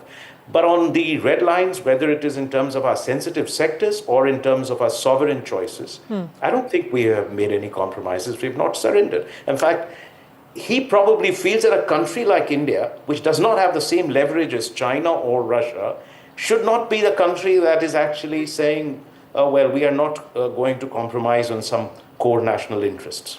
Ambassador Ashraf, you know, you spoke of a downward trajectory that American establishment's language has taken. First, we had the use of the word Maharaja tariff. There was an unmistakable, almost racial tinge to it. And today, Peter Navarro has tweeted a picture of the Prime Minister in saffron, in a praying mudra. What is the end game on this? If you are actually going to be involved in a race to the bottom with every member of the establishment competing with each other and trying to antagonize India, almost behave in a racist fashion, where does this end? What's the end game with Indian relations? Well, first of all, they are desperately trying to unravel and undo 25 years of effort, starting with the visit of President Clinton in March 2000, which I was privileged to be associated with, to 2024, all the efforts that successive governments in India and administrations at the United States, Republican and Democratic, have made to advance this relationship in the belief that there is a larger purpose that this relationship serves, while recognizing that this is a sui generis relationship in which India will maintain its strategic autonomy, will continue to exercise sovereign choices, but will collaborate, cooperate, and coordinate with the United States in advancing our shared interests and for the common global good. I mean, and besides it reinforcing our national transformation and our development. I mean, this has been the overarching agenda. They are beginning to unravel it. Now, it is not anyone in India who has picked up this fight, or anyone in India in the government or outside who's using the kind of language that they are using. So it really boils down to the US government to really start de-escalating, tamping down, opening a channel of communication for which we are open, but also for others, the stakeholders in the United States who have worked very hard on this relationship, including in the Republican side, the Democratic side, the business sector, the think tanks, the political establishment. They must also come together and say that, look, you cannot afford to sacrifice this relationship. And let me say there's something which we have said that before. When the Iran sanctions in 2012 came up, that you do not create a Pareto suboptimal situation where you sacrifice a good relationship without gaining anything on Russia. Let me tell you, India's oil purchases from Russia, or lack of it, is not going to make an iota of difference to the course of war in Ukraine and what decisions Russia takes. President Putin has been in this game for a very long time. He's been at the head for a quarter of a century. He's been in the security establishment his entire life. Russians have a great capacity for taking hits, suffering in pursuit of their interests. They have weathered the worst in the past 3 years, and they have survived that, the comprehensive sanctions. It is not the oil that we are buying is not going to fund that war at all. He has other means, and as you have already know, that there is China, there's a NATO ally, Turkey, which is also buying oil. So I think this ultimately boils down to a personal pique, which they'll have to resolve. But remember, there is life. Sometimes the present seems to be permanent, especially when you're going through a crisis. These things change, and they can be, as you have seen in his case also, sort of fluctuating like a yo-yo from day to day, Russia, Ukraine, on other issues. And then you have to continue to think in long term of how you renegotiate the terms of engagement and the terms of the bilateral relationship, and how you set realistic expectations on both sides. This is what we did after 98 nuclear tests. I'm not drawing any comparison between the two because they were two vastly different situations. But there are lessons to be drawn from it, in particular, whether you choose hostility or engagement, and how you redefine those terms to come out stronger on this. And this is precisely what lies ahead for us. In the short run, of course, government has to make sure that we retain the market share from an economic perspective, so that in the long run, we can come back to maintaining it. And that would require a whole set of domestic, monetary and fiscal incentives for our exporters to maintain their market share, even as we look forward to either reopening immediately negotiations or the long term, the day after, as it were. Well, a petulant Trump, is he going to sacrifice a relationship with India because of his personal pique? That's a decision America has to take. Already there are plenty of voices within the country which are speaking up against the kind of language and the decisions he has taken. For joining us, thanks very much, Ambassador Ashraf. Pleasure. Thank you very much. All right, time now for a very quick break. On the other side, we will show you stunning images of how Russian forces actually downed a naval ship, a Ukrainian ship in the Danube Delta.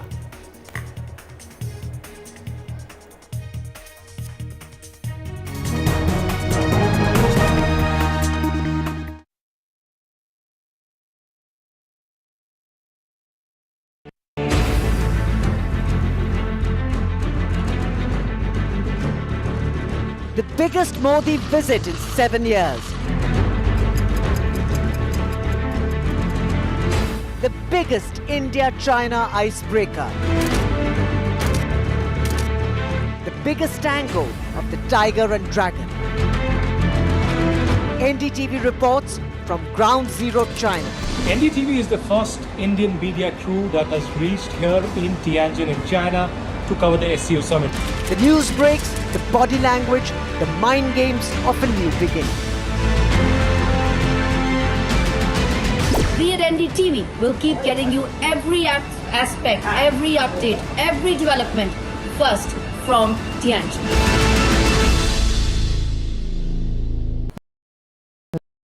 My birthday gift to Papa.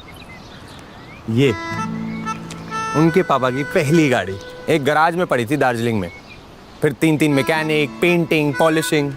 जब इसे finally घर लाया ना, तब लगा life में grow किया है।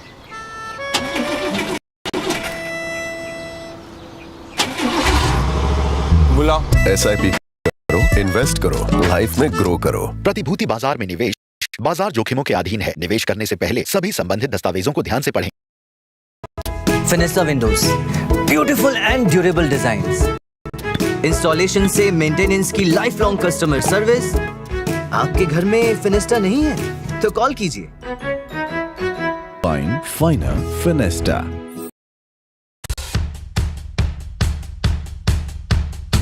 The markets move fast. And so should your portfolio. Expert insights, real-time stock picks. Do I buy Ola? Should I hold CDSL for the long term? Buy, sell or hold. The answers you need, straight from the experts. Callers from India and across the world. Connect live, ask, decide and invest wisely. Your portfolio, your future. Ask Profit.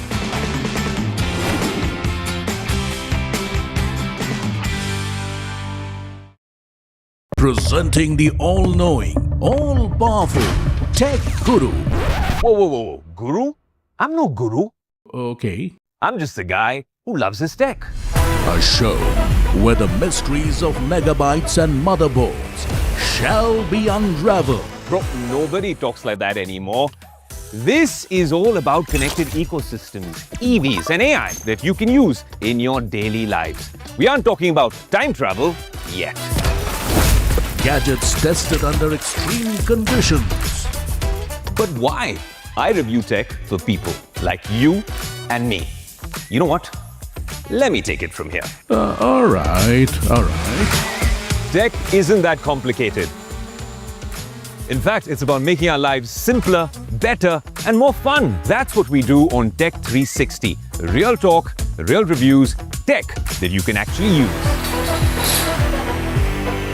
Tech has changed. So should your tech show. Finesta windows, beautiful and durable designs. Installation से maintenance की lifelong customer service. आपके घर में फिनेस्टा नहीं है तो call कीजिए। Find finer Finesta. Other opposition parties. They argue, I conclude. They deflect, I drill down.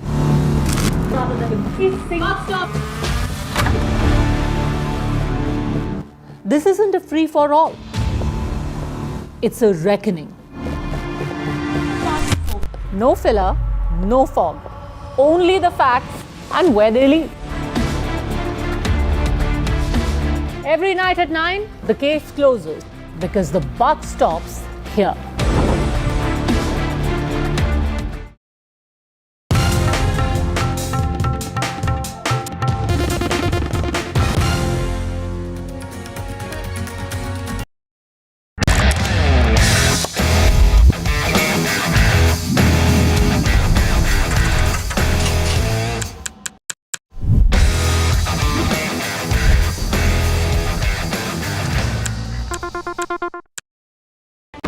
NDTV 24/7 is India's #1 English news channel on YouTube. Credible, compelling, always ahead of the curve. Thank you for choosing NDTV 24.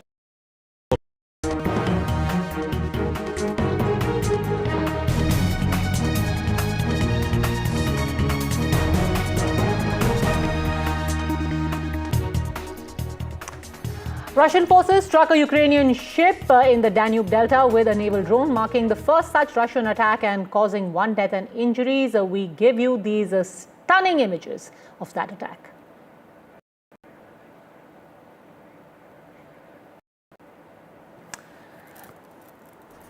That's it then on today's edition of the show. Remember, on a story that matters, the buck stops here.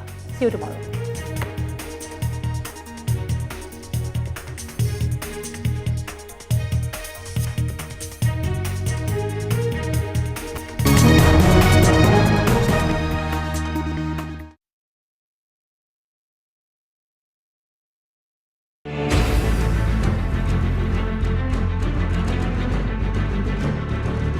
The biggest Modi visit in 7 years.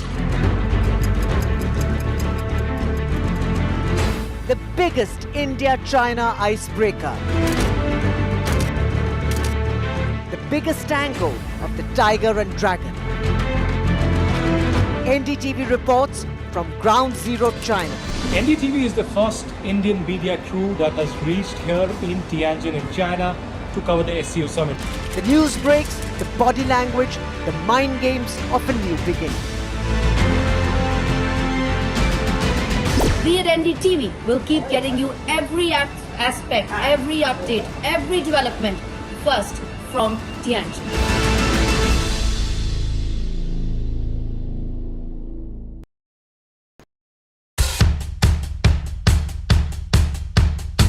The markets move fast. And so should your portfolio. Expert insights, real-time stock picks. Do I buy Ola? Should I hold CDSL for the long term? Buy, sell or hold. The answers you need, straight from the experts. Callers from India and across the world. Connect live, ask, decide and invest wisely. Your portfolio, your future. Ask Profit.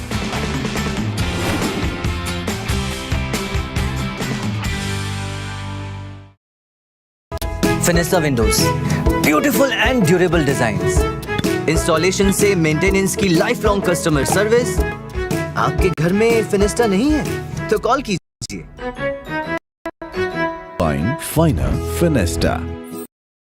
Presenting the all-knowing, all-powerful Tech Guru.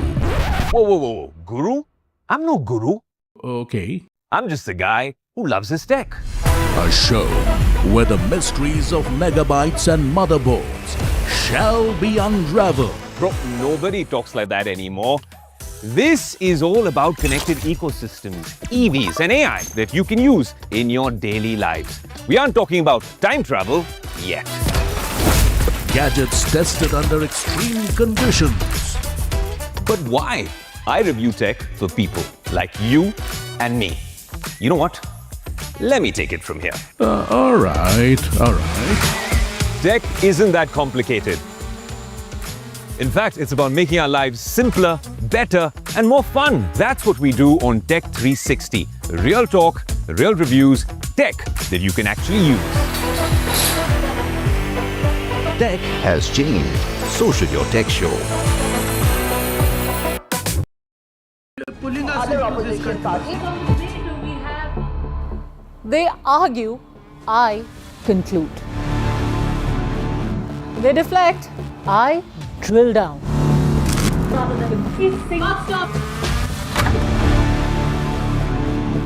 This isn't a free-for-all. It's a reckoning. No filler, no fog. Only the facts and where they lead. Every night at 9, the case closes because the buck stops here.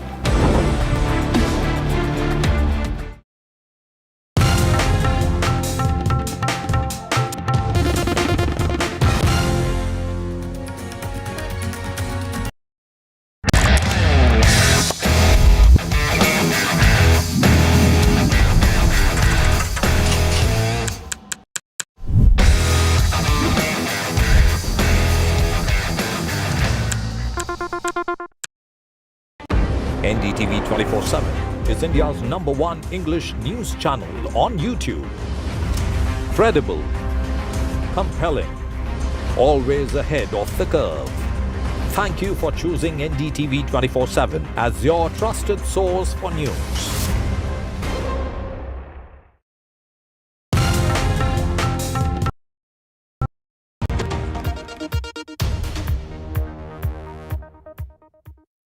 Good evening. Welcome to Left, Right and Centre. I'm Vishnu Shom. Tensions between Washington and New Delhi have hit a new low, driven by White House advisor Peter Navarro's scathing ex-post today. Navarro accuses India of being, and I quote, a strategic freeloader, claiming its purchase of Russian oil fuels the war in Ukraine, acting as a financial lifeline to Putin's war machine. He insists Delhi must, quote, act like a strategic partner if it seeks that status with the United States, a demand that underscores a sharply deteriorating relationship. Now, this comes just 2 days before a critical meeting between Xi Jinping, the Chinese president, and Prime Minister Modi in Tianjin. That'll be on Sunday. It could fundamentally reshape India-China ties. That's the hope. A potential thaw, possibly boosting trade, might shift India's global alignment, impact its relationship with the United States further. But all of this at the larger level, and let's talk about this, what India will not accept are condescending messages from a White House advisor whose messages expose a lack of understanding and out-and-out hypocrisy. If, for example, India is fueling the Ukraine-Russia war, then how is America helping by continuing to arm Kiev, something Donald Trump decided to stop doing a few months back before changing his mind? Why is China not being sanctioned for its oil imports from Russia, which are larger than India's? And what about America's import of Russian uranium hexafluoride for its nuclear industry, palladium for its EV industry, fertilizers, as well as chemicals? Is this the way a strategic partner should be treated? So the question on Left, Right and Centre this evening, is the India-US strategic partner dead in the water, at least for the moment? Joining us now, Richard Rosso, Senior Advisor and Chair on India and Emerging Asia Economics at CSIS. Einar Tangen joins us as well, Ambassador Funchok Stoptan, and Dr. Tara Kartha. Thank you all very much for being with us. Richard Rosso, to you first. To refer to India as a strategic freeloader among all sorts of descriptions which Peter Navarro has now used, it just seems that America isn't interested in this relationship anymore. It really does seem that, because every day there is more rhetoric. It's all coming from Washington by and large. India is largely quiet in terms of our government. Does this signify a change in how Washington sees New Delhi? Yeah, it's a pretty significant change. I think with the Biden administration, we had challenges, lots of challenges, and some of those were emanating from Delhi, some of those from Washington. But there was so much positive on the side, on commercial cooperation, on security cooperation, that we were able to look past those and have successful summits and really move the ball forward in strategic cooperation. Right now, it appears just to get this relatively modest trade agreement across the finish line, that they're pulling out all the stops, putting a lot of pressure, pushing political buttons, which, President Trump last time he was in office would certainly poke Prime Minister Modi for trade issues such, but wouldn't try to hit some of the political underpinnings that support the BJP. And this time, it seems the gloves are off for some reason. But you're right, it is inspiring to see that New Delhi is treating this very maturely, not fighting back, trying to find a pathway forward. So, there's still a chance we can save this, but right now it looks like in Washington, they're just driving the plane into the ground as fast as they can.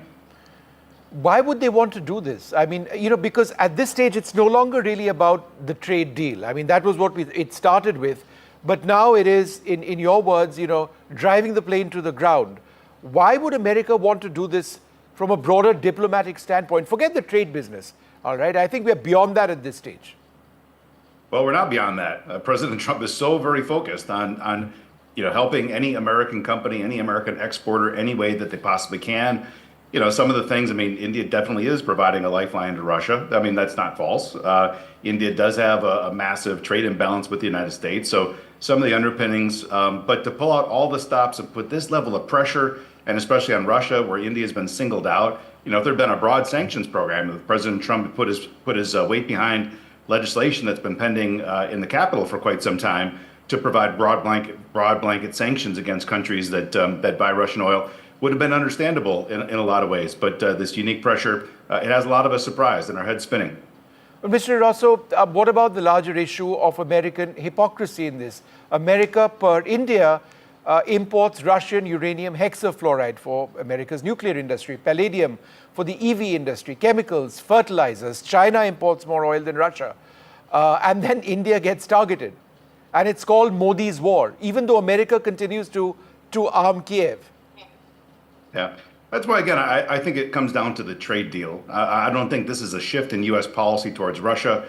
It feels like that. It sounds like that sometimes. But I really think this is just another lever, one that is way too big for what we're trying to accomplish, to try to get this trade agreement across the finish line, for Prime Minister Modi to give up some of the things that India simply can't give up, market access and basic agriculture. I firmly understand most Indian farmers, which is half of the working population, can't get agriculture product into the United States because India's supply chains are underdeveloped, cold chain storage, and so some of the areas that President Trump's pushing on, I understand, are real political red lines.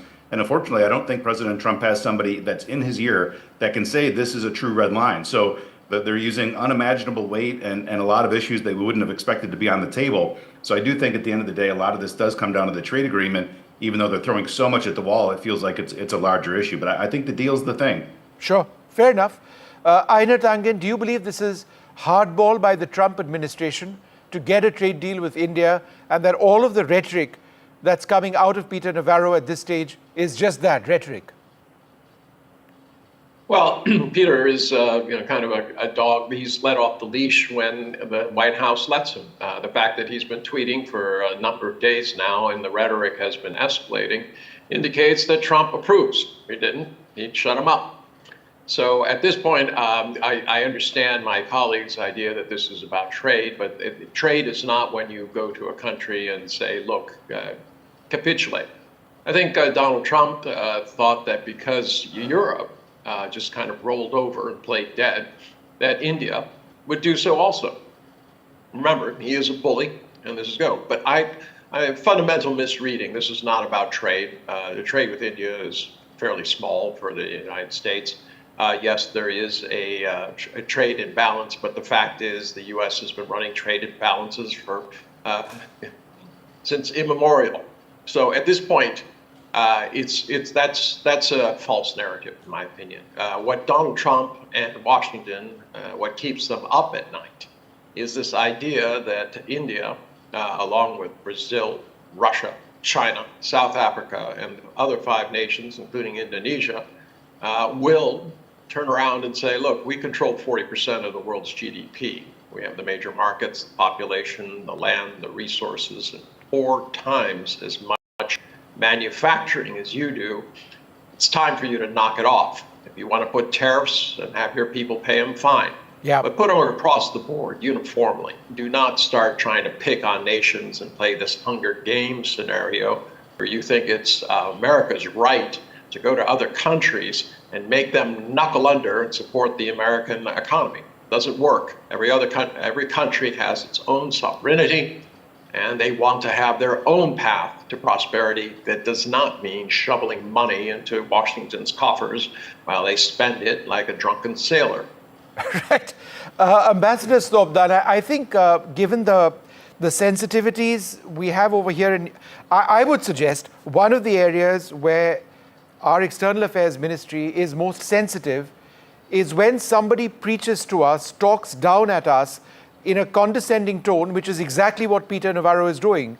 Strategic freeloading, madness. If India, the world's largest democracy, wants to be treated like a strategic partner of the US, it needs to act like one, right? The road to peace in Ukraine runs through New Delhi, and there's a picture of Modi praying.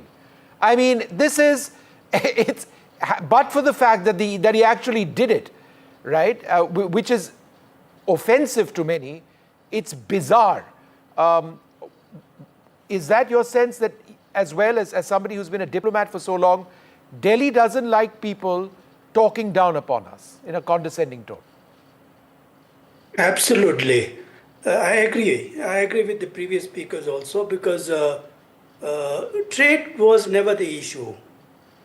I think the problem with the United States on India is that, on the first place, I don't think there was any clause in our strategic partnership that we can't do business with others when we signed in 2016 or whenever we signed.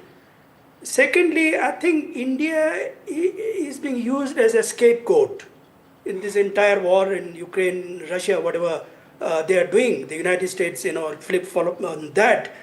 Secondly, I think my understanding is that the United States always use India as a pawn against China. But Donald Trump's change is that for him, China is more important than India in terms of economics, in terms of trade, in terms of business. So I think he's true to himself, is a very transactional thinking, and he's sticking to that. And I think the way Indian government has responded is very mature, very balanced. I don't think we have given up all our efforts on the United States. Hopefully they come back to their sense and we get back. But I also have a sense that our elite in India will never be comfortable with China. They'll get back to the United States in some way or the other. That's been the history I've seen in the last 50 years. I mean, the elite means the political elite or the bureaucratic elite. I'm not one of them. I'm not a fan of the United States. But point is that that's how our culture is also, is so much into the United States. In the last 16 years, we've been focusing only on the United States at the expense of others. Okay, point taken. Ainar Dangan, would you like to respond to that with a reply to my specific question, which is, do you expect a breakthrough on Sunday or Monday between Xi and Modi? Something substantial. No, I don't. Okay. I'm not saying there's a willingness, but I would defer to the ambassador. There is certainly a lot of history. There are a lot of things that need to be done. But what I do expect is that there will be a ordered process where the leaders give direction to their respective governments to start accomplishing things, to work through things step by step. I mean, this is not these are mature countries. These are civilizations. They don't govern by tweet. That's something that's reserved to the United States and Donald Trump. So what I expect is it's not about blockbusters, it's about careful planning.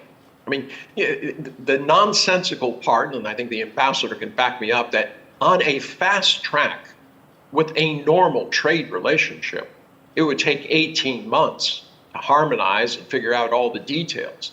Donald Trump sent out a letter to 180 countries, including some very confused penguins, demanding that they pay up tariffs. I mean, and they followed up with another broadside against friend, foe, and neighbor alike. This is not diplomacy. It's not governance. It certainly is eroding Washington and America's soft power. Remember, Donald Trump was not elected once, but twice, with an interim in between. So at this point, many countries, they may be kowtowing to him. They may be smiling and saying sweet words and talking big numbers, but when they go back to their respective countries, they're figuring out how they can de-risk themselves from an unreliable and unrelenting partner that engages in the kind of hypocrisy that you outlined. Okay. Tara, the other part of what was actually mentioned by Mr. Navarro was, the fact that India continues to import weaponry from Russia. Now, that can never change. And I think that's a red line New Delhi would never be willing to sort of allow anybody to cross. India imports weapons from whoever we want. And there's a history over there. And what do we do with all the Russian weaponry? Throw it into the Indian Ocean. I mean, it's senseless at one level, right? And therefore, if that is an American expectation, and it's been stated as that, it does appear strange again. I think that will be the second stage when you'll find another round of abuse in the US. Because the way we are going now looks like we are going to go back very strongly to Russia for weaponry. I mean, that is the way it's going to looking right now. Because you can't rely on these guys. I mean, the first GE engine has come, which is great. That is a separate issue because they have supply chain issues. Nonetheless, there is a sense here that you can't rely on these guys, like we said, the rest of them. But I just wanted to mark something that this, this public abuse of India is making it that much more difficult for us to sort of come halfway. You cannot, as a democracy, which Trump doesn't understand, because Europe, as they are NATO partners, they've been dealing with the US for years, they have a different relationship which allows them, even then, though it's humiliating, the way they caved in, that is not something India can do. And the more they shout at us, the less we are able to do something to give a little. Why is that? Because I think what Richard said is right. I don't think there is enough expertise or somebody to tell these people what India is about, one. And there is not enough inputs going from Delhi. Delhi should know. I mean, the Delhi embassy would know that agriculture is one of the most sensitive areas for us. And yet they go on against that. So there is a mismatch of the information which is flowing. That has to be addressed. And it has to be addressed quickly. That is my key point. Well, Mr. Navarro is the advisor who advises President Trump. I mean, if this is the advice that he's giving Trump, then that's hugely problematic. If this is anyhow, I wanted to go back across to Ajay Sethi. Mr. Sethi, I was asking Einar Tangen earlier whether he believed there would be a breakthrough between India and China. He said no, not immediately. But what about, at least a breakthrough in terms of trade? It's already been announced that border trade is going to resume, air travel is going to resume. Do you believe that that is the route towards, India and China coming closer at this stage? So one must not forget that China is already India's largest trading partner. Much as we want to ignore for even the years we had differences of opinion. But the fact of the matter is that right now we need the components. While Make in India strategy is a great strategy, but it will take some time to become a stronghold by itself. And we need the components. I hardly know any businessman who doesn't deal with China in one manner or the other. And therefore, to ignore it is out of the question, number one. Number two, China equally needs this very large consuming market, which virtually every big player is requiring now. In my opinion, China will want to take the market here, and they're very fast movers. By profession, I'm an investment banker. So for me, when I see the deals which China does on the table, which we saw earlier, it moves very fast. So therefore, they're coming to India is a given. So what I suspect will happen is China will press for foreign direct investments opening up, which has been closed by India. And on the flip side, we will try to secure more better trading routes with China. I have a feeling it will move at least towards, I think India is pressing for a 49% opening up of non-sensitive areas. Will we agree to give them 51%, which they are pushing for, is the big question to be seen. Okay. And Richard Rosso, if there is an agreement between India and China on an additional Chinese supply of rare earths, which we need across industries over here, then does that in a sense push India even closer to Beijing's strategic embrace? Call it what you may.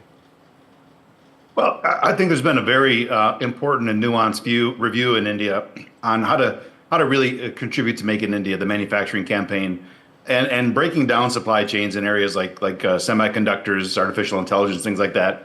And per the previous speaker, there's just some things you simply can't produce unless you're sourcing from China, because China has done an incredible job on dominating world markets in certain components. So in Indian strategy, before it was kind of like blanket cut off trade in certain areas.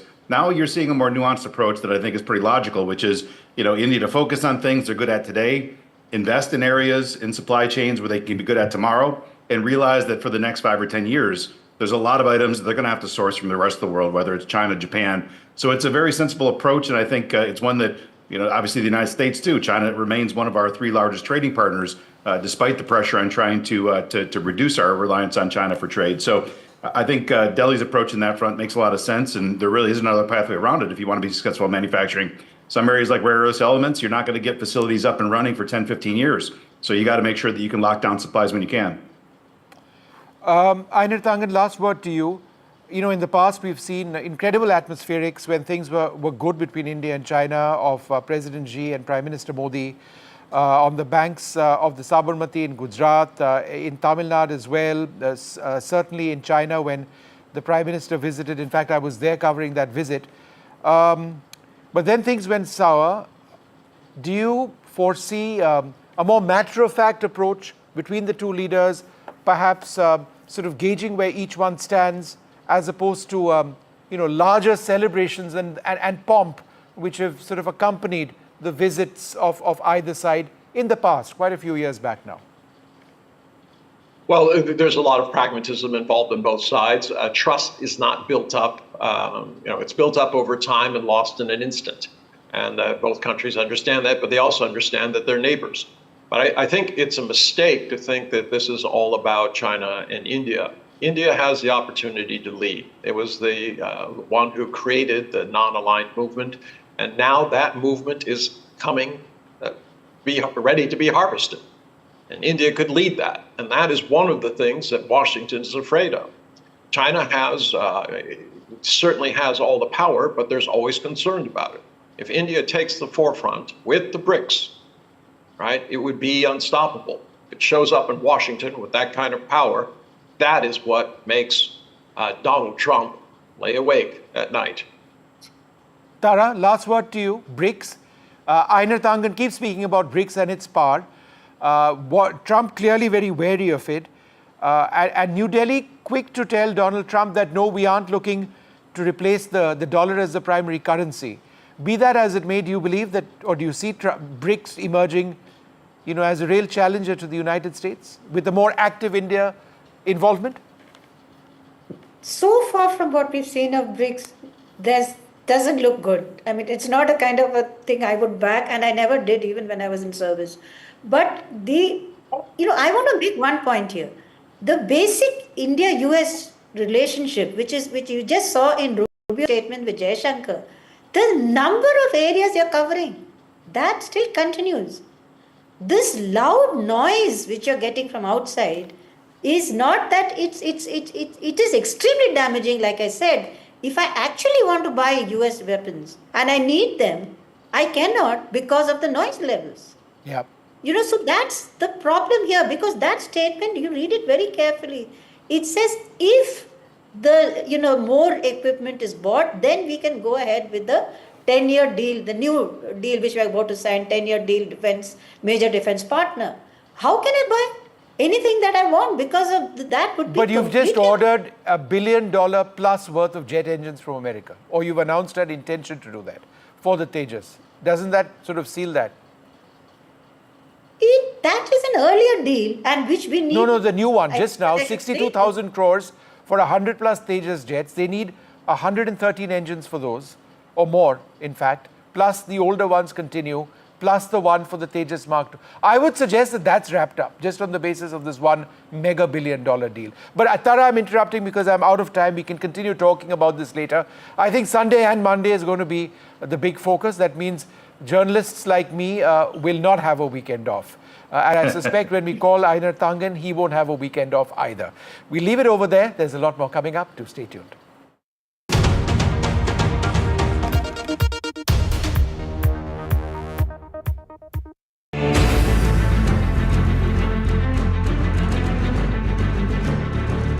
The biggest Modi visit in 7 years. The biggest India-China icebreaker. The biggest angle of the tiger and dragon. NDTV reports from Ground Zero, China. NDTV is the first Indian media crew that has reached here in Tianjin in China to cover the SCO summit. The news breaks, the body language, the mind games of a new beginning.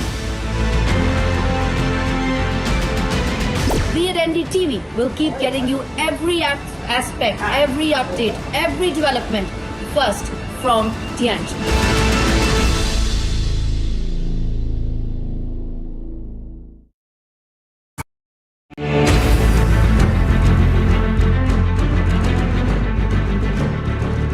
The biggest Modi visit in 7 years. The biggest India-China icebreaker. The biggest angle of the tiger and dragon. NDTV reports from Ground Zero, China. NDTV is the first Indian media crew that has reached here in Tianjin in China to cover the SCO summit. The news breaks, the body language, the mind games of a new beginning. We at NDTV will keep getting you every aspect, every update, every development first from Tianjin.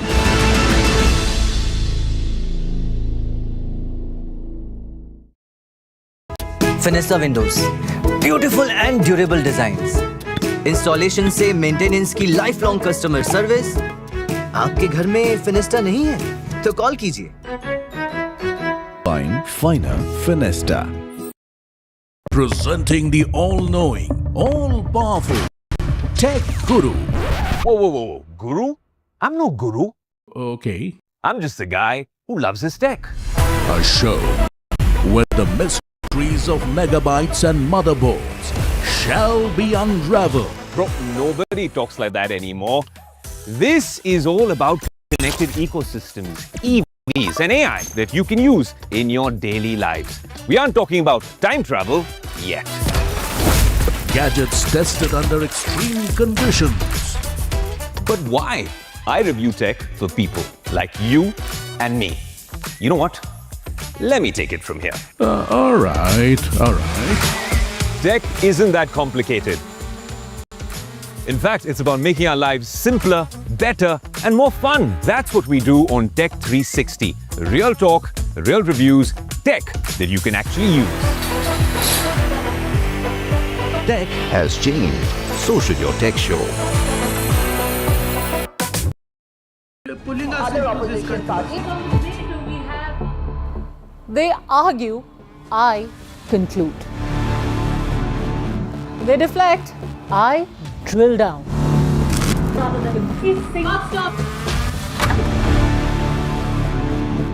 This isn't a free-for-all. It's a reckoning.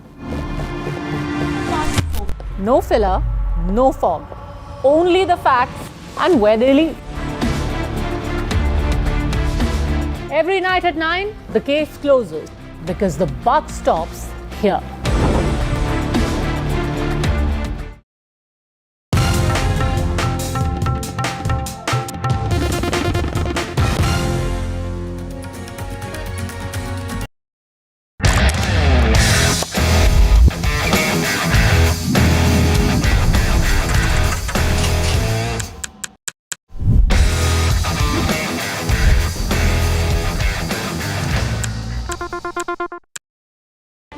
NDTV 24/7 is India's #1 English news channel on YouTube. Credible, compelling, always ahead of the curve. Thank you for choosing NDTV 24/7 as your trusted source for news.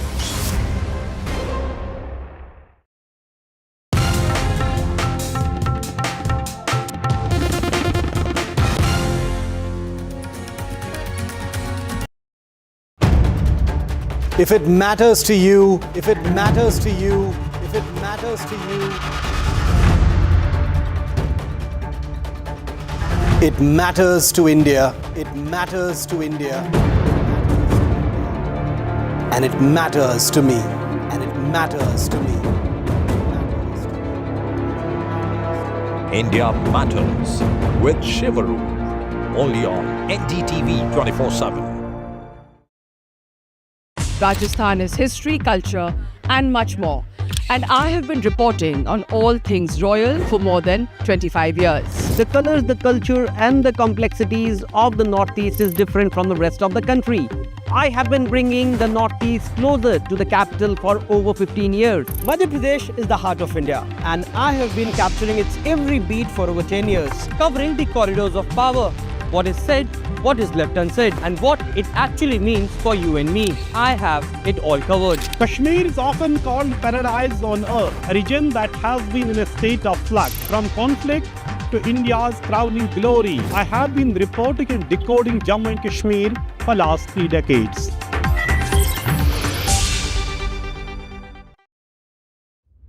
Vanakkam Tamil Nadu. Well, the battle for Tamil Nadu 2026 is open now. After Chief Minister Stalin rolls up his sleeves and Vijay steps in as a star challenger. This is a mass gathering, not for cash. Meanwhile, a former Chief Minister, Edapadi Palanisamy, begins his fight back. The big comeback campaign by EPS has well and truly begun. These are all the ultimate players, and this is going to be the ultimate test.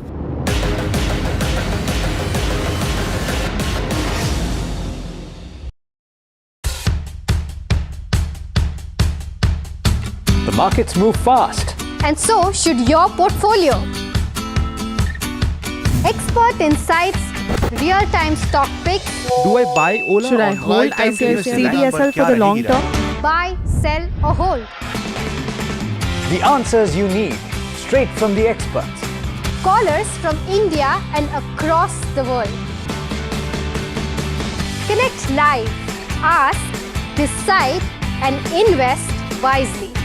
Your portfolio, your future. Ask Profit.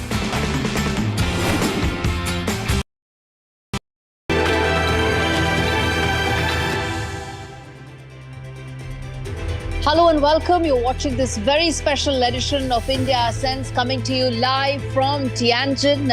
I am in fact standing in downtown Tianjin, about just a few kilometers away from where Prime Minister Modi will be in tomorrow, and also just a few kilometers away from where this SCO summit will take place on Sunday. And we at NDTV will get you all the details, all the updates. And India Ascends will tell you why this is a summit where all that matters is what is India's stance going to be. We're going to talk on that and much more, but first up, let's get you the headlines.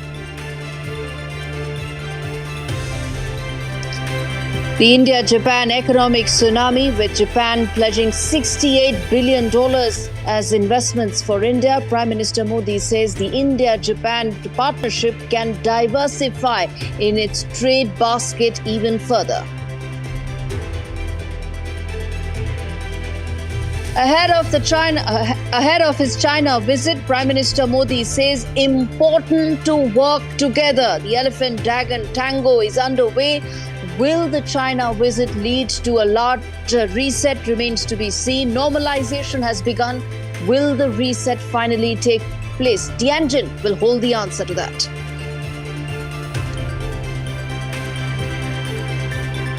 Another day, another rant from Donald Trump's aide Peter Navarro, whose oil rant against India continues, says using US dollars to buy Russian oil. Peter Navarro's rants are further deteriorating and impacting the India-US relationship. Will that feature in the talks in SCO? We'll tell you more. And India is ascending in how, viewers? GDP growth rate clocks upwards of 7.8%. GDP hits a 5-quarter high, beating all forecasts.